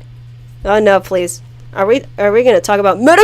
No, that's a joke. No. I love that we did... Well, no. I do want to bring up one thing before we go up to the next person. Oh, exciting. Oh. Go back. We just want to talk about one thing real quick. It's on a delay, just go ahead. Father-son bonding AU. Oh, we'll get to father-son bonding, AU. Okay, yeah, that deserves its own segment. Honestly, yeah. So, skipping forward to Scout, I love that we ended up splitting him into two segments just because we have so many dumb fucking bits. He's the only character to have 2 slides. Actually, he has more than 2 slides, but we'll get to that. Kind of. I mean, if you count father-son bonding, AU is a different slide. So, Okay, he should I draws and he start? loves his mom. I love him. He's fun. Should I start? Yeah, go for it. Go off. I love you, Scout! I love you, I love you, I love you, I love you, I love you, I hate him. I'm gonna stab him. Yeah, that's Kill him. probably fair. I love him so much I want to kill him. I love him so. My sweet Skrunkly stabs him in the heart. Like, He's the Blorbo from my games. Blorbo. Look at that smile, look at that actually. The simps are rolling into chat. I told you, I knew. Listen, I may say some stuff about Scout. You remember what art I've commissioned of Akihiko Sonata from Persona 3? No, you're right. Because if I simp for any man, it is Akihiko Sonata. There's only one man I simp for. Well, no, you And actually this know. boy. He is the only character I've ever had to do the horny grip for. Awesome. Not Scout, is Akihiko. No, yeah, I got that. I love Scout. He's very fun. He's very funny. He is such a good everyman character for the audience to project onto, while also being so unbelievably dumb, but in such an endearing way. Scout being the most popular character is like the least surprising thing ever. It's so not surprising at all. Because on paper, like obviously at first glance, he's fun to play. He's very powerful in both low and high level play. Mm-hmm. He's one of the more conventionally attractive. He's the youngest, so he's definitely has that appeal. But the other big as a visible underdog, a lot of new players will project onto Scout the character, and also he's very good for playing early into learning the game, because he helps you learn maps faster with what high mobility he has. But he's also, I think I sent you that post where Scout TF2 is everyman. He's Jesse Pinkman. He's Jarma. He's Dirk from Homestuck. He is not Dirk Homestuck. I will rebuke, but because I like Scout, but that was mean. That was really mean of me. I should not make fun of Dirk Homestuck. Hal might show up. No, he's not off batter. He actually has a personality. Yeah. That isn't just. I wouldn't argue. No. Him being named Jeremy is literally a Germa reference. It is. We are all in agreement that it's a Germa reference, because he was named after Germa was popular. Tyler McVicker or whatever his name is, the guy who. He talked with someone at Valve, and in an interview with Germa, he confirmed that they named him Jeremy as a shout out to Germa. That's so funny. I love that. I thought it was just a thing that everyone knew, you know. I love that Germa also just said, okay, that's really sweet, but Nathan is the Scout, okay? No, yeah, Nathan is the Scout, we know. Nathan is Blue Scout, thank you. Nathan Vanderlyn, I love you so much. So, yeah, and circling back up he gets the assignment. What Doc said. Not that anyone on the team actually babies him. It's not that they baby him, it's that they treat him like a baby, you know? Which is not the same thing. Not with care, with derogatory. He's very fun. He's very fun as a character. He's so easy to project onto. He's so relatable, I would argue, in terms of I feel like I'm the best. I always act like I'm the best. Yeah. You are very careful. Your possessions will possess you. Fucking yeah. He's very fun. He's very likable. He's very fun. He's the most ADHD coded I've ever seen a character who was not explicitly supposed to be ADHD. He fits into an archetype alongside Tracer, Rainbow Dash, and Sonic the Hedgehog that I like to call. No, you're right. Can't outrun the gay. No, you're right. If you can't catch me, gay thoughts, and then they can. You can't catch. I'm gonna win by Rob Cantor. No, you're right. Damn. I love that. I love Rob Cantor. He's very fun. He's a very fun character to analyze. His gender is trans. He is the most, and it doesn't matter which direction you take that. It's so simple. It's so simple, everybody. It's also really easy for you to see him as a femme scout being trans like. Oh yeah. Trans femme scout. Oh yeah. Trans male scout. Everybody. Non-binary scout. Anything else? It's so simple. Alien scout. No, you're right. It's so simple because you see, he's an out trans man, or he's a closeted trans man to everybody but the team, or he's a closeted trans woman, or he's he/they non-binary, or he's he/she non-binary. A demi boy. It's so simple. You know, like. What's your gender? What's your gender? Yes. I love him. He's like, you're non-binary? Like, you got no binary? That's epic. That's so cool. So am I. Aaron, we're talking about how you're no binary? That's so poggers. It's you, Aaron. Look. It's egg. Okay, can we stop calling him dumb? I mean, I know he is kind of idiotic, but he's not an idiot. I like calling characters stupid because it's very funny to me as, you know, character outside... Not character, fucking Christ. Yeah, I'm a fictional character, everyone, sorry. as a person sitting outside of their fictional world who knows everything that's going to happen and what order it happens in, to be like, oh, so stupid that he didn't know a thing he couldn't have known. He's not dumb, though. He's just not. He's not book smart, and I feel like he would fully admit that, but he is extremely street smart and knowledgeable and knows how he's a lot better at interpersonal relationships than, you know, some of the other mercs. He's very quick on his feet. The play and expiration date to hit he went, all right, how am I gonna get Miss Pauling here? Oh, easy, hit the briefcase button. That's so clever. I love that. He was so quick on his feet. It's so dumb, but it's, you know, just the right kind of dumb for him. Yeah, it's not, is it a good idea? No. Does it work? Absolutely. And you know something? It's a good thing that he hit that, because now everyone's on high alert for a minute and the bread monster hits. It's, you know, he's, as a character, he's unlucky enough to be lucky later. You know what I mean? That's, okay, I need you to understand, over the last weekend, I played Scout in a LARP, and one of the things that happened was that he offhandedly heard Katra from She-Ra, it's a long story, it's a LARP, mentioning that, you know, they were gonna rob this casino, and Scout loudly announces, oh hey, me and these other guys are gonna rob the casino too! And that's obviously a bad thing, and it's in front of all the guards, and they're on high alert, and like, they're all turning to him, and so one of the other characters is like, he has Tourette's! You know, trying to get them up the case. But that outburst is the perfect accidental cover and distraction for another character to go get the floor plans and sneak in and get information. Yeah, so he did, by complete accident, he furthered the plot. Yeah. And if I had to sum him up in one meme, task failed successfully. No, yeah, he's very much the Yes, the dance plan, the dance. He did the little dance and he saved them, and he went. They jumped. They both just realized that jumping into the bread monster would save them. Yeah, kind of. Yeah, he's very quick is the thing. In more ways than one. Yeah. It's very fun. I wouldn't argue he's like book smart. I wouldn't say, although he absolutely can read quickly. The fact that he found out, okay, we're not going to be represented by a lawyer. Okay, I'm going to check out a bunch of fucking law books and shit. Like, it was very clever of him, especially him picking specifically a TV show in front of an audience where this is absolutely a form of entertainment for them. That was an objectively clever solution. Him immediately, when he saw the threat in the Christmas comic, looking at that and going, okay, I'm going to get all up in this guy's fucking face so all these people can run. He's very, very quick. He has excellent reaction time and excellent instincts. And he's not dumb. He's ADHD coded. And I'm a little insulted that people keep confusing those things. I'm just... He has a motorcycle. Yes!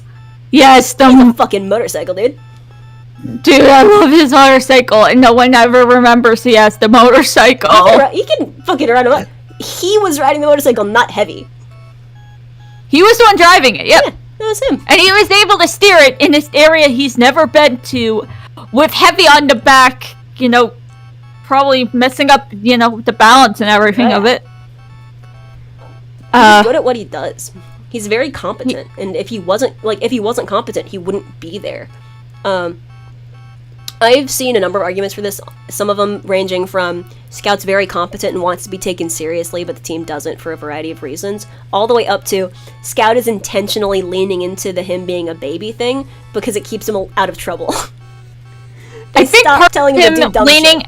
I think he leans into the baby thing slightly subconsciously because, in a way, the other mercs remind him of his older brothers, and that's just the role he's always been in, so it's where he's most comfortable.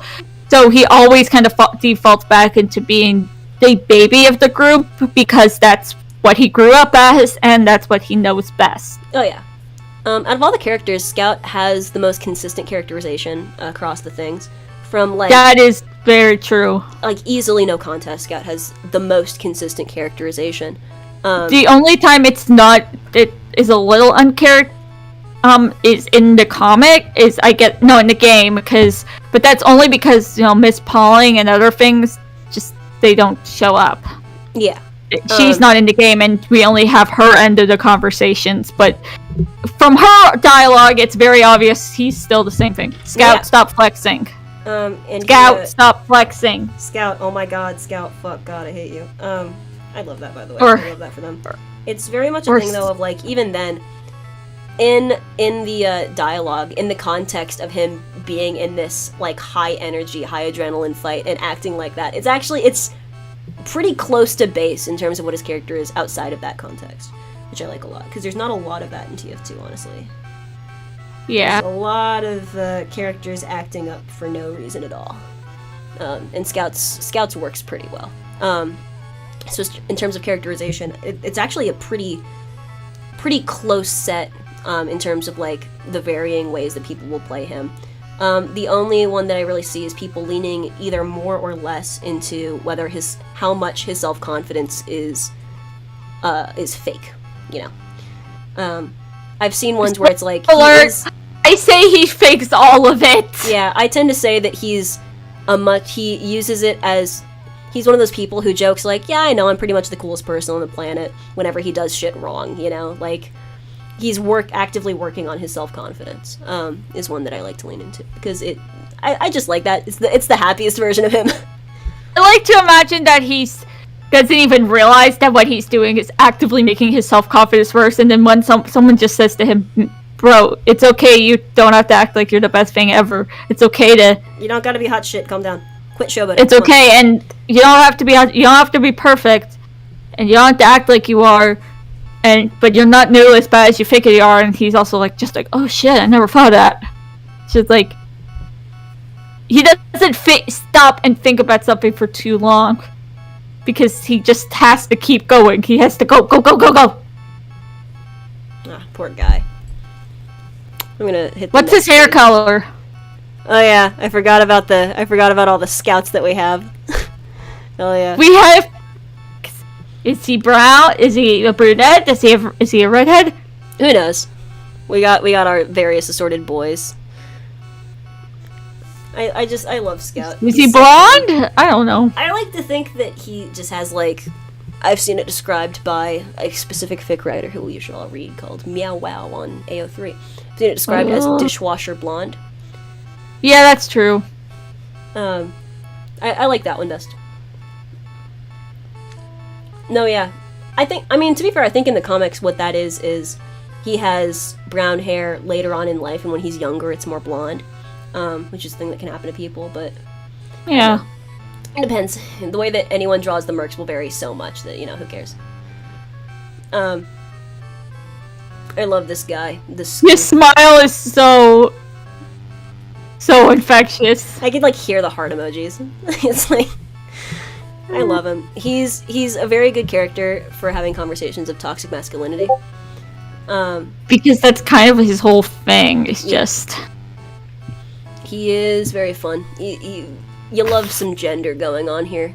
We know he says pogger. Well, he definitely acts like the most, men have to do this, women have to do this, but at the same time, he is probably one of the most sensitive of all the mercs. Oh yeah, he's a squishy little fucking thing. I love him.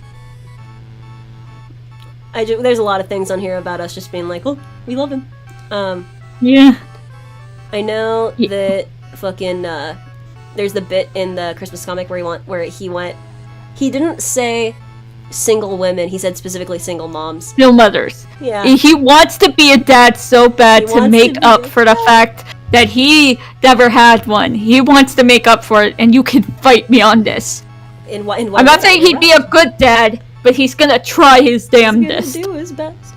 I have this, like, headcanon that because his thing is, like, reconnaissance, basically, he just has really good directional memory, which is a thing. It's a thing I got tested in very briefly. It's a whole fucking thing. We already did the bit about can't catch me gay thoughts. Let's talk about the birthday party line. Yeah, let's talk about the birthday party line. Oh my gosh. Okay, so for those who don't know, there's a line in the game for competitive mode where Scout will say, I had my birthday party last weekend, no one showed up, so I thought that's okay, we'll just have it again, and he has another thing where he says, we're all just a bunch of best friends out in the desert, we're all feeling it, the friendship.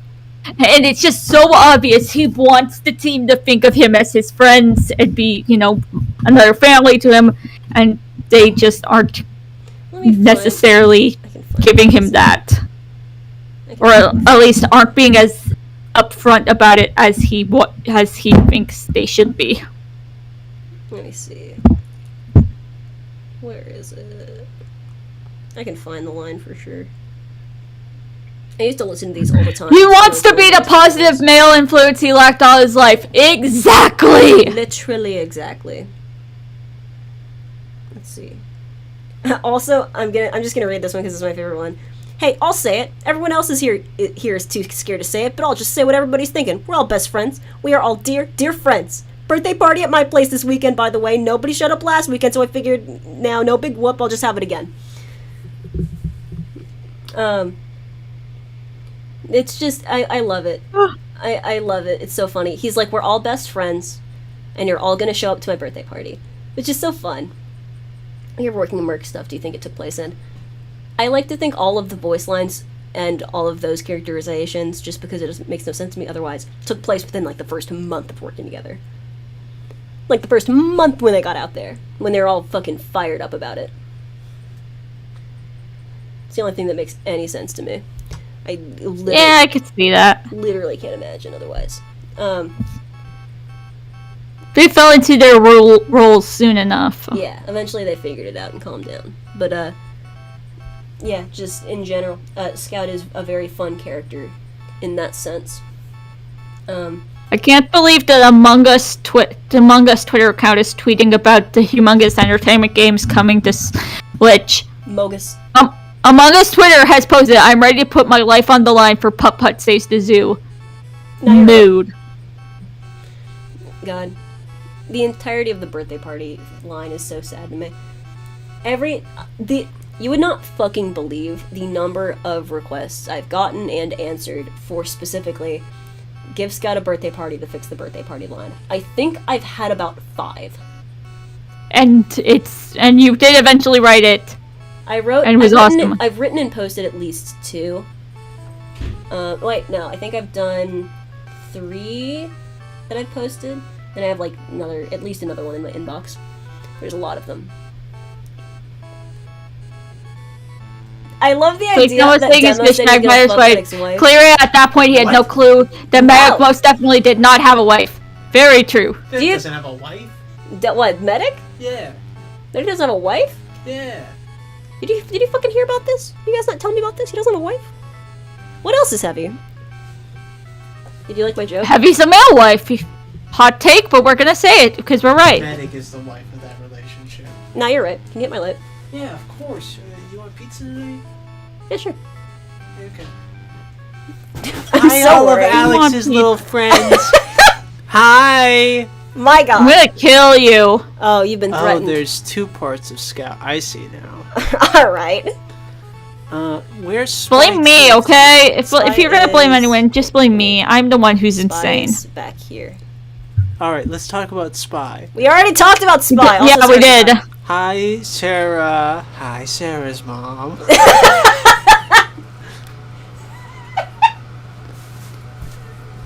So, it's Spy's fault that Scout's like this, right? No, yeah. Absolutely. It's fucked up. 100%. This is my roommate, not my brother, no. His dick's so... Don't call me a brother. Dick's so bad that genetically predisposed toxic masculinity. I was talking about my brother earlier as well. Oh, yeah? Your brother's a delight. Sarah's mad. Sarah's mad. Oh, okay. Well, This is my roommate. Everyone be nice to her, please. anyways, yeah, I just wanted to swing by to make sure that you're talking about Spy's sex life. Listen, he has a lot of it. Exactly. Alright. Long silence. Yeah. How many parts are dedicated exclusively to Scout? We just split it up into 2 parts because we couldn't fit all of our dumb bits on one page. I don't believe you. Both Sarah, you fool. No, yeah, and then we're talking more about Spy later. Yeah, use code DICE at dawn at checkout of Sarah! HelloFresh to get Sarah, 13% quick! off their first month. Sarah, quick! Tell your mom to tell 6 to stop. I just said hi. It's really coming. Oh yeah, no, it's bad out there. So yeah, that's my roommate. We're getting pizza later, I guess. Look at this picture of Scout. Oh my god, his cock. Alright. It's broken. Go away. I'm gonna. Are you showing destroy it the legs? Yeah, the janky leg scout. I know just about as much Rest about in TF2 peace, lore as leg anybody. scout. No, you do. You've been in it too, although you haven't read my fic. Yeah, no, it's not required reading. It's not. It's really not. But you should absolutely go read Running Blind. Yeah. They're That's how I actually ended up shipping Sniper I Scout, keep and I don't getting even. people I've noticed. I keep getting them like that. No, yeah. Also, they left. That's my roommate. But yeah. I think we basically hit everything with Scout. Oh yeah. I want to talk about the caffeine thing because it's very fucking funny. Yes. You're valid. It happens. He says poggers. We love him. Yes. What was the practical king thing? What was that about? I forget. Just him, he probably uses, reuses things, he doesn't waste money, he repaired his motorcycle, he like to think probably he's knows very how to smart with sew and cook and stuff, he's just he grew up in a poor environment, so he probably knows how to make the most out of it a little. Yeah. I like to think he's very good at not spending his money. Yeah. Unless it's on Tom Jones merch. And that was an investment, thank you very much. What are we talking about? I used to be a Flash almost exclusively. Triggered Happy is the only made me ship Scout Sniper, and that is. You can blame them entirely for that. That's the only Scout Sniper I ship is yours. Yeah, it's because it's based off of relationships I have, and so I make them extra gay. Well, it's just not full on yaoi uke seme. Yeah, it's not just shipping men for the sake of shipping men. It's not, Scouts, this unexperienced blushing virgin, and Snipers, this... I'm not gay, Sniper-kun. Anyways. Sniper Sama, Sniper Sensei! Sorry, I had to gag. No, yeah. Yeah, please. I have a number of opinions on how people treat gay people in fan fiction, but instead I like to just write good stuff. Well, we can have a whole rant about early TF2 fanfiction on the next slide. But instead of talking about, let's talk about this woman! Let's talk about my wife! My wife, I am gay. I love her. Lesbians! Happy and free with each other. She's the main character of the TF2 comics, Miss Pauling. The coolest character ever written is Miss Pauling. We love her. Oh, thank you. Could you send that to me in Yes. over Venmo? Yes. $25. I got you. For pizza? No, for rent. Ah, valid. Apparently I'm I got short, you. And I haven't been able to visit the bank. Oh, gross. Turn off the cash. Oh, yeah, okay. I got you. So, Miss Pauling is very fun because she is so... If Heavy is a good representation of the mercs, Miss Pauling is a good representation of just a person in the TF2 world. Accustomed to bullshit, but also... She's just operating constantly at, peak efficiency, which does not mean going full throttle and does not mean sitting back passively. She moves so efficiently through every situation. And she's so fucking good at what she does. It's I love how insane. she talks to the mercs in different ways. Like, she acts like, she's issuing out, sacred war commands to soldier. I already mentioned how Pyro. She knows how to interact with all of them efficiently, and I really like that for her. She's so fun as a character for that. She's just so good. I love her. She's just... I'm in love with her. That's it. What more is there to say other than that she's perfect? She's beautiful even when her nose is broken. And even beyond that, her as a character, she's so how to even say it? Dynamic? Even beyond dynamic, she's so central. She's so important to everything that's going on, and yes, she has this humility almost, in that she never brags about it, because what she does speaks for itself. If you know who she is, you will have an appropriate amount of respect and fear of her. If you know who she is, That then she you never probably are already dead. Yeah, it's Omairamu. you just know. Moshinderu. Versatile is also a good one. She's very versatile as a character, and just in general, I don't know. She's so important to everything that's going on, and never needs to like enforce that to any degree, because she doesn't give a shit about like acting up and being cool and looking strong and having the biggest muscles out of everyone here. That's not. She doesn't give a shit. No. No, she just wants to be.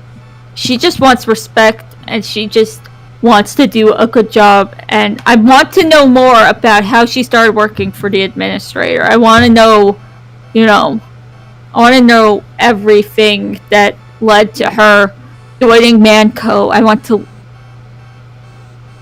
I just have so many questions about her and how she became, the administrator's right-hand woman, because at first glance she wouldn't look like that. She doesn't seem like that would be her How thing. did she start any of this? She's such a fucking mystery. We know nothing about her. I'm convinced that Miss Pauling isn't even her name.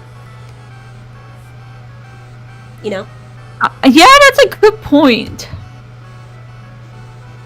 Also, there's so many different characters, all these different characters that we know nothing about, but even everyone, as someone like who's more, less respectful, like spy or soldier, still says Miss Pauling. Yeah. They always would treat her with respect. Yeah. Or whatever version of respect is for them, because it seemed to me like Scott, Yeah. his version of respect is treating someone kindly and like in a very friendly manner. Spy being very formal, Miss Pauling works great. Regardless of who it is, though, they always address her as their boss, and with an amount of like reverence, almost of like, you are in charge because you deserve to be in charge. And Not, I like, want to just mention, enforced. it is 1968, 1969 in game. So having a woman be in charge of all these physically stronger and muscular and, equally badass men, but have her It's just so be... so apparently unassuming. And I love the detail of like, she always works so fucking hard. Yeah, I know a lot of people headcanon her first name as being Francine. I'm not sure if that's because of that or if there's some other reason. But in general, she works so hard, and clearly, at like anything that she has, she directly herself, no help from anybody, got for herself. Yeah. She's such a respectable character. Like, out of all of the characters, she is the one who I most want her to like me, Like, her opinion would clearly mean so much to all of them, and for good reason. Yes. I don't know. We don't know what her name is. That's the thing. No, her VA is Ashley Birch. Oh, her VA's name. I thought that was a misspelling of last name. Ashley Birch. Yeah, Ashley Birch. Very talented woman, by the way. She's in a lot of awesome things. Lady. I love her. I love Miss Pauling. She's so fucking interesting. The way that I want to know everything about her, but we're never going to learn a damn thing. We're never going to learn a goddamn thing about Miss Pauling, and that's so fucking interesting to me. We know more about the administrator than we know about Miss Pauling. I am so convinced that Miss Pauling isn't even her name, Like, just everything about her. The fact that it never comes across as being disingenuous whenever she treats everyone differently. It seems as though she's put in the work to figure out how everyone is most comfortable and then works with them on that level. That level of consideration and work for everybody, that's insane. She's so And she works with literal sociopaths. She works with what have been repeatedly described as the rejects of society. And she treats all of them These are rejects of the mercenary world, which are already rejects. And I wouldn't even say it's her being nice. I would say she's just respectful of everyone around her. And for that reason, of course all of these mercs are so fucking ride or die. Of course they are. They're all, like, constantly in her defense. Especially Scout, but Scout's also a simp. It's very much a thing of, I think if they had all received, like, a phone call from the administrator saying, hey, would you mind jumping back on this boat? I think Demo probably would have said yes. I think the engineer, that might have been just how he got recruited in the first place. Most of them probably would have said no. Most of them probably would have been like, actually, fuck that. I'm not doing that. I don't feel like it. The spy might have said yes to get out of jail. But Miss Pauling does it, and instantly... Miss Pauling asks them, hey, do you want to come back and do more work? And they go, of course. Of course I will. No questions asked. The only thing they ask is where do you need me to go? Can you blame them? Yeah. She worked so hard to earn all of the things that she has in canon, and it shows, and you root for her because what else is she gonna get at this point? Her entire speech about, like, you think I don't fucking know that the administrator's terrible? That's so badass. She's so cool. She knows everything, and she's absolutely just doesn't care. She's like, I've done a horrible shit, and if you knew, you guys wouldn't want to be friends with me anymore. And I can absolutely see them all saying, no, we'd still want to be friends with you. It's like, Miss Pauling, regardless of what you've done, you, the person, Miss Pauling, if that is your real name or not, you are my friend because you have worked so hard to be my friend. I am genuinely in my heart of hearts. I feel like, and this is just my headcanon for what was going on. In my heart of hearts, I do think that Comic 7, one thing that was going to happen there was a moment where the administrator looks at what's going on and makes a decision that she doesn't need the mercs and that they're now a loose end, and she tells Miss Pauling to kill them. And Miss Pauling refuses. Yeah, or maybe, who knows? Who knows what would happen there? It's just a thing, though, of I can't see any situation where they wouldn't trust her, and in the context of the world of what's been going on consistently in the comics, it's just like, oh, who even knows? It's so good. As much as I do agree with you, but I have a feeling that even if she did say she was gonna do it, I don't think they would actually just kill off the entire main cast. Maybe it would be like one of those, like, again, like bait for like and then they run off into the mist, and who knows, we'll see you in the next issue, and then like they don't make another issue, you know, just like an open. 7 is supposed to be the last issue anyway. Yeah, and then but yeah, intentionally leaving it as like, we'll see you next time, and then there's clearly not going to be a next time. I also like to think in my heart, Team Fortress 3. Yeah, I like to think that it was going to be a thing of, just because it would tie up a fun plot thread that I'm liking a lot, called, it's a thing of she goes, okay, I guess I'll go kill them. I'm probably gonna have to pick them off one by one, so let me go do this. And she like wanders off, and she goes to like, just the first one, she comes across a Scout, and he's like, hi, Miss Pauling. How's it going? You need help with anything? And she's like, fuck. It's just so funny. Like, there's her having to deal with, like, this guy who would genuinely do anything for her. You know, already has a fucking gash in his side and is, like, lost a lot of blood. Maybe they plan to leave us hanging forever. Maybe. God. I hope not. They better not. I'll be mad. I'll just be sad. Yeah, I love Miss Pauling. She's so interesting. She's so well written. She's so dynamic. She's just extremely likable.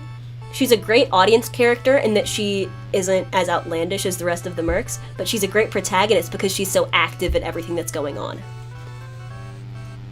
Yes. She's one of the more well-written women I've seen in any piece of media, because they don't shy away from her being a little bit ridiculous in the TF2 universe, but also never is the punchline that she's a girl, you know?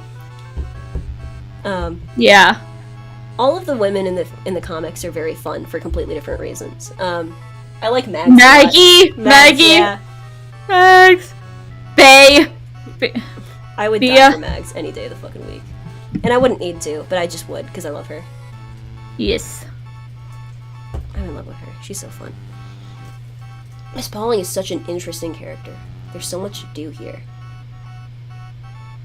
I also just love her character design. She's so fun. An unhinged desk worker? Fuck yeah, dude. Also, she's purple. I like purple. That's it. That's all I have to say about that, really. I like that she's purple because she's working for both red and blue. Yeah, I love that. That's so clever. I mean, it's not even that smart, but at the same time, it's just... I mean, that's why I'm purple. Oh! We're getting triggered lore! That's a joke. Kind of. A little bit. Ah, well.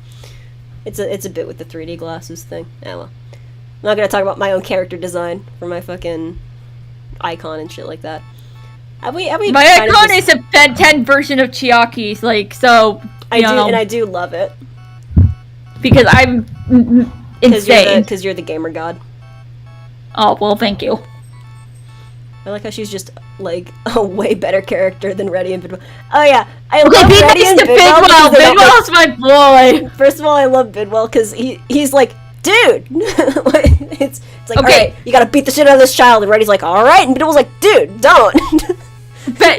Bidwell being one of Scout's brothers. Discuss. I love that. That's very clever to me. For me, that's on par with Pyro is Scout's mom. Like, I just love it. It's so funny to me. It doesn't make any sense, but at the same time. It makes no sense, but if it was true, that'd be so fucking funny. Yes. It's like, of course this is what you ended up doing, yeah. Lawrence. Well, of course this is what you ended up doing, Jeremy. Yeah.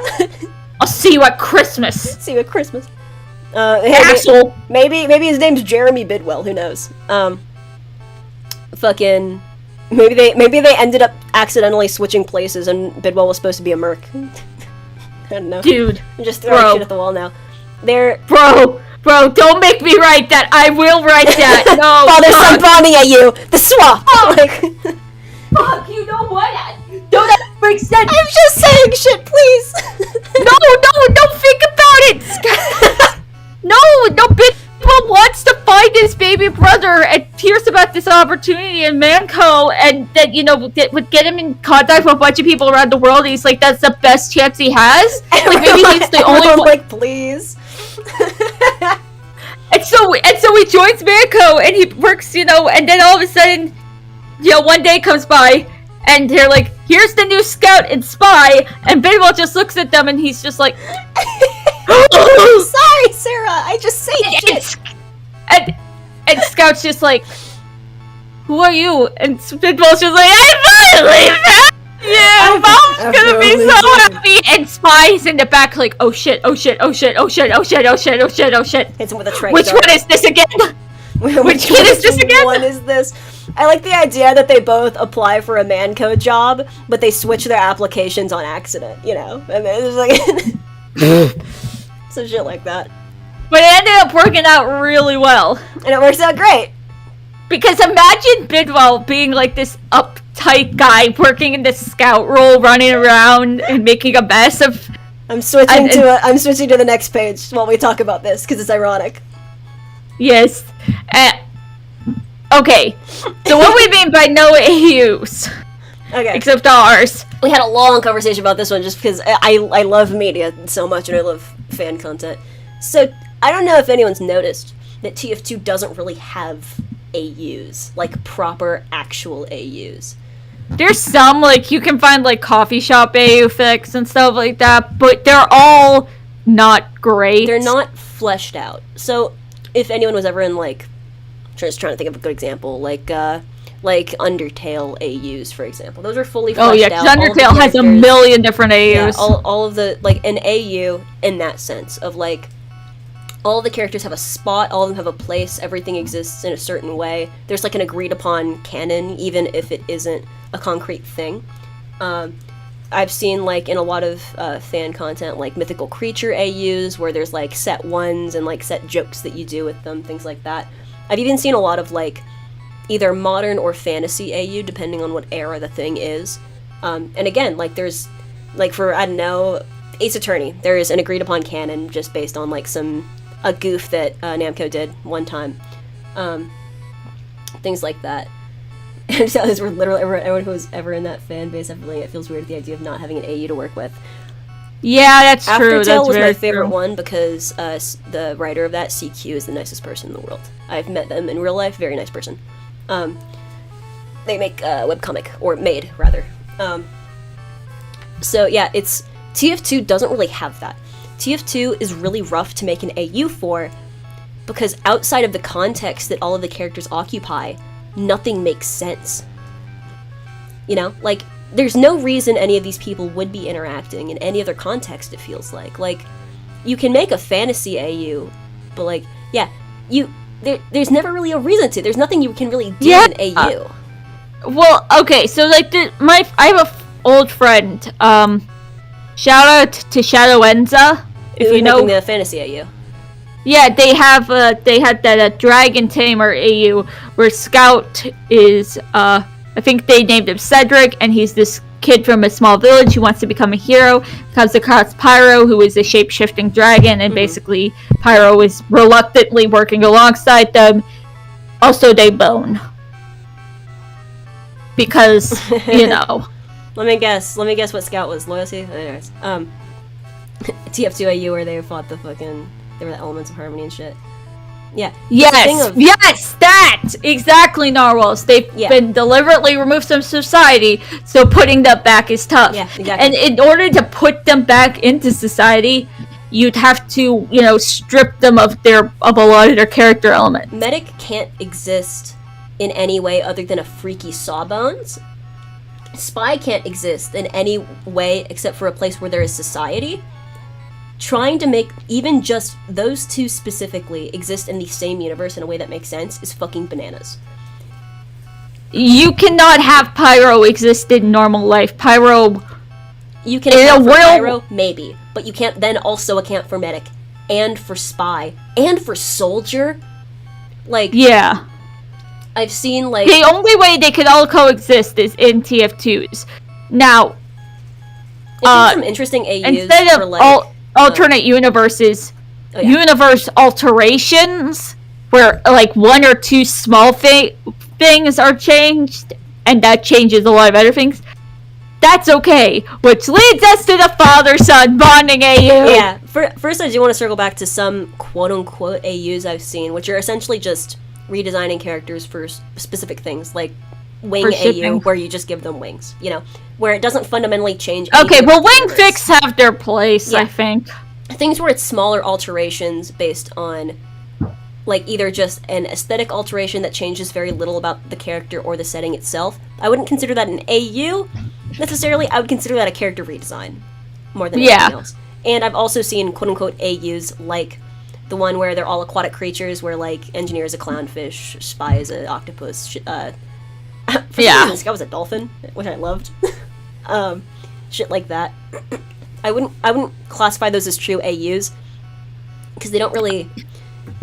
I don't know. They don't really have anything in there, and like. Also, you can absolutely take a character from another universe and drop it into the TF2 verse, as long as that universe is equally weird. Yeah, which is why there's this one fic I've been reading where the batter suddenly shows up and red base while they're moving bases. That works because if you play off, that world is equally weird.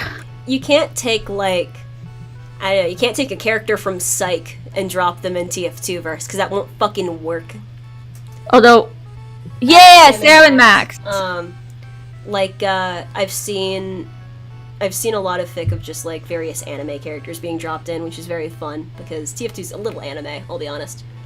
TF2 is my favorite anime. TF2 is my favorite anime.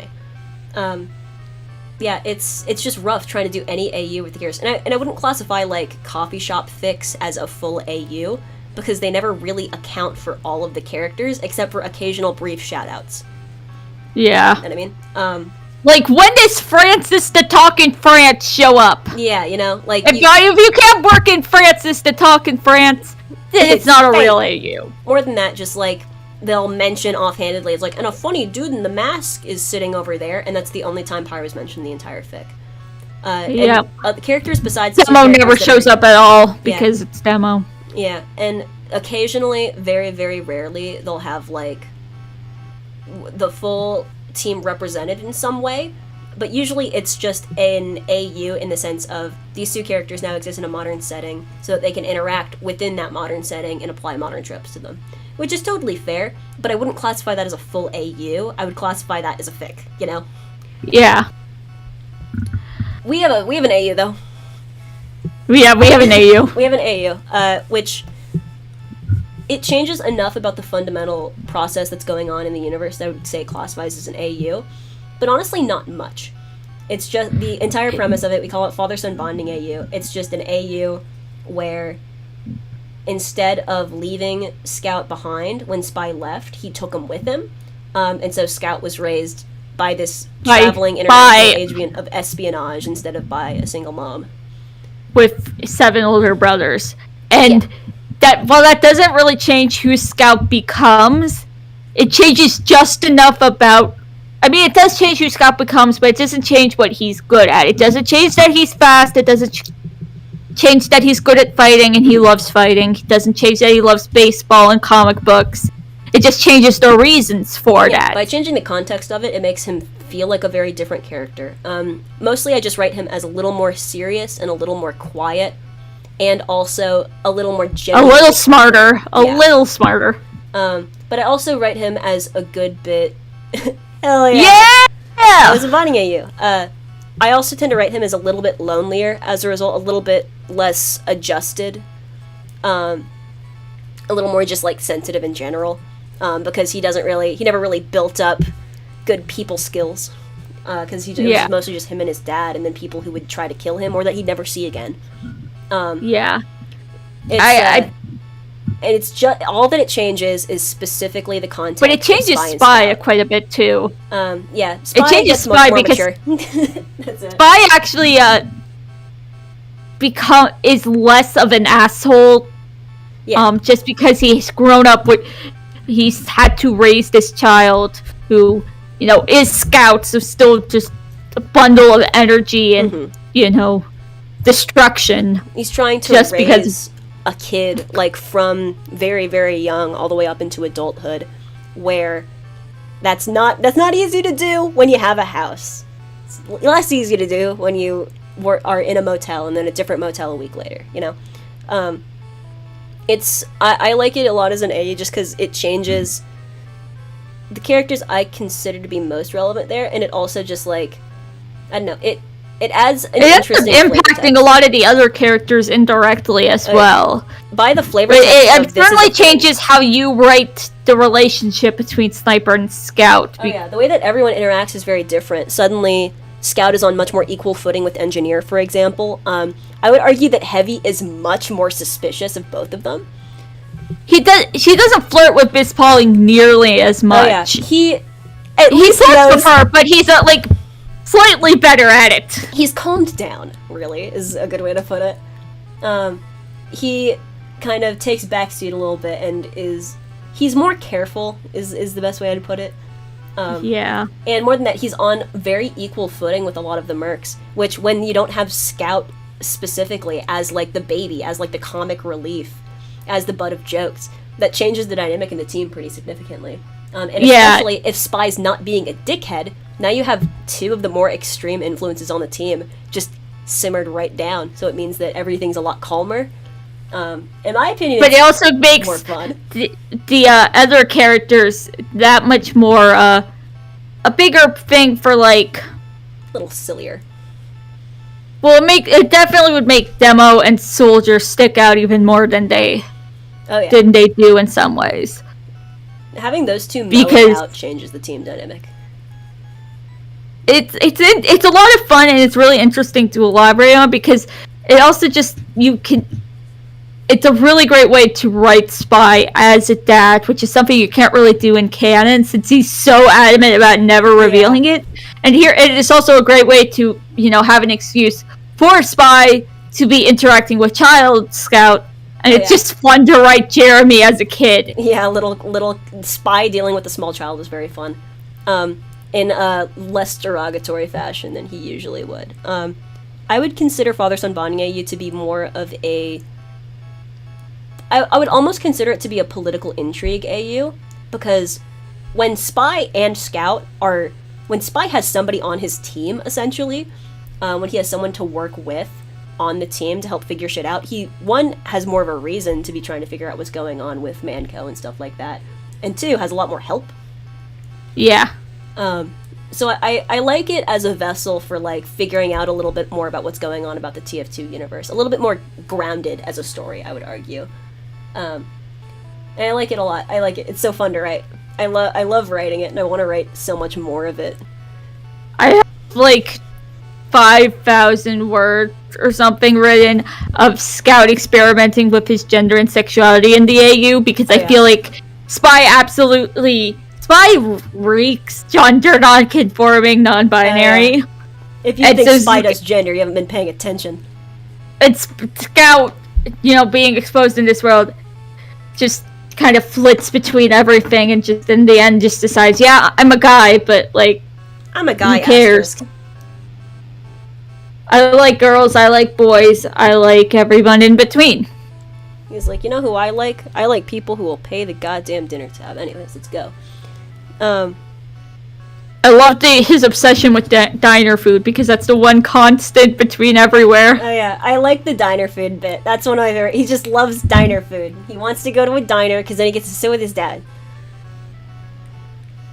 It's so fun. And he just gets to sit with his dad and be normal for a few minutes. Yeah. The idea of passing on to Scout this like craving for normalcy, I think is a very fun one because I'm gonna talk about is that one of the slides? Don't be a mercenary. No, I think this is the last slide. It's the last slide. What are you? Are you the last slide? Oh, you're Yeah. absolutely the last slide. Hold on. There's a fun bit called... There. Update the, go back to this. Quick. Turn off the... Quick, go away. Quick. Quick. Oh, God. Stop it. Quick. Quick. Please. Please. Where is she? There we go. Yeah. No. Ah, fuck. Don't dox me! There we go. Haha, got it. I also saw that exact quote one time in a comic about Dowling around by, I think, Chihiro and Yasuhiro, and I never stopped thinking about it. It's still loading. I got him. He's on there. Oh, please. Hello? Hello? Oh, he doesn't like it. He doesn't like it. I mean, we were kind of winding down anyway, so it's not that big of a deal. Hold on, let me just open a imig.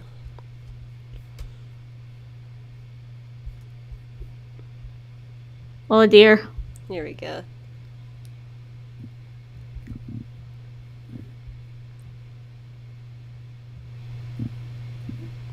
Oh no. Oh, that's really not working, is it? Well, it's dead. Oh, It's it doesn't dead, Jim. like it.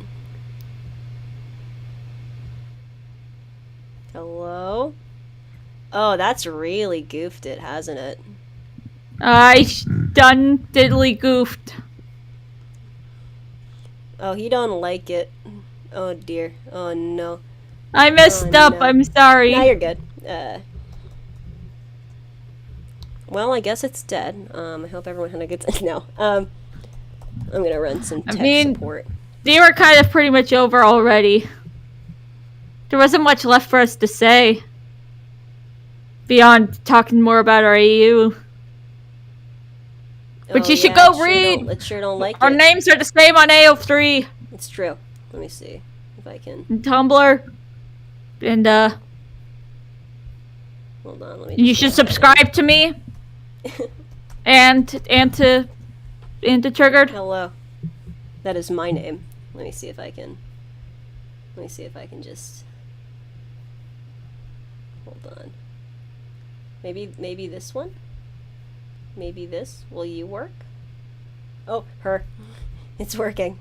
It's working. Oh, fuck. Oh, shit. Oh, fuck. Her. Her. It's coming. I'm sure it'll come. And then maybe if I... Her. It's kind of working. I'll refresh the stream. Hold on. Oh, it's just Miss Pauling now. Her. I see. That works. That works. If it works, it works. Yes. No, yeah, OBS is getting argumentative with me now, so this is gonna be it until the end of the stream. Rip. Yeah. Fucking, but yeah, my entire bit was just that fucking, I would argue that none of the mercs should be doing this. Yeah. Probably not. You know, I feel like in an ideal situation, at the end of Comic 7, they would all, at least most of them, decide not to be mercenaries anymore. I feel like that's the happiest ending. Also, I cannot see chat now, so if anyone's saying anything to me, I can say they're all just saying, her, please, her, heart. Now you're right. Let me see if I can pull it up on my phone without breaking everything. I would argue that, yeah, her maybe she'd do better to stay a mercenary. Who knows what she wants. But yeah, it's most of these guys should not be doing this. Medic needs to maybe go find something else to do. I don't know, maybe play pachinko, who knows. I think like all of them have a genuine argument to be like doing something else with their lives instead of killing people. You know what I mean? Yeah. I don't know. Am I in the LARP after ending up joining the Blues Brothers briefly? It's a long story. On the way back to the base, he got thinking, okay, I love my job. I love killing everybody.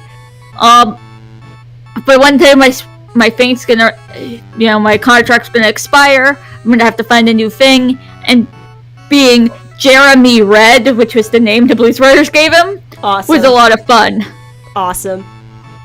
So, also the other people he joined beyond the Blues Brothers, it was, the Blues Brothers doing their thing.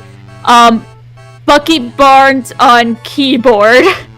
Charmy B on drums. Awesome. And Scout on saxophone.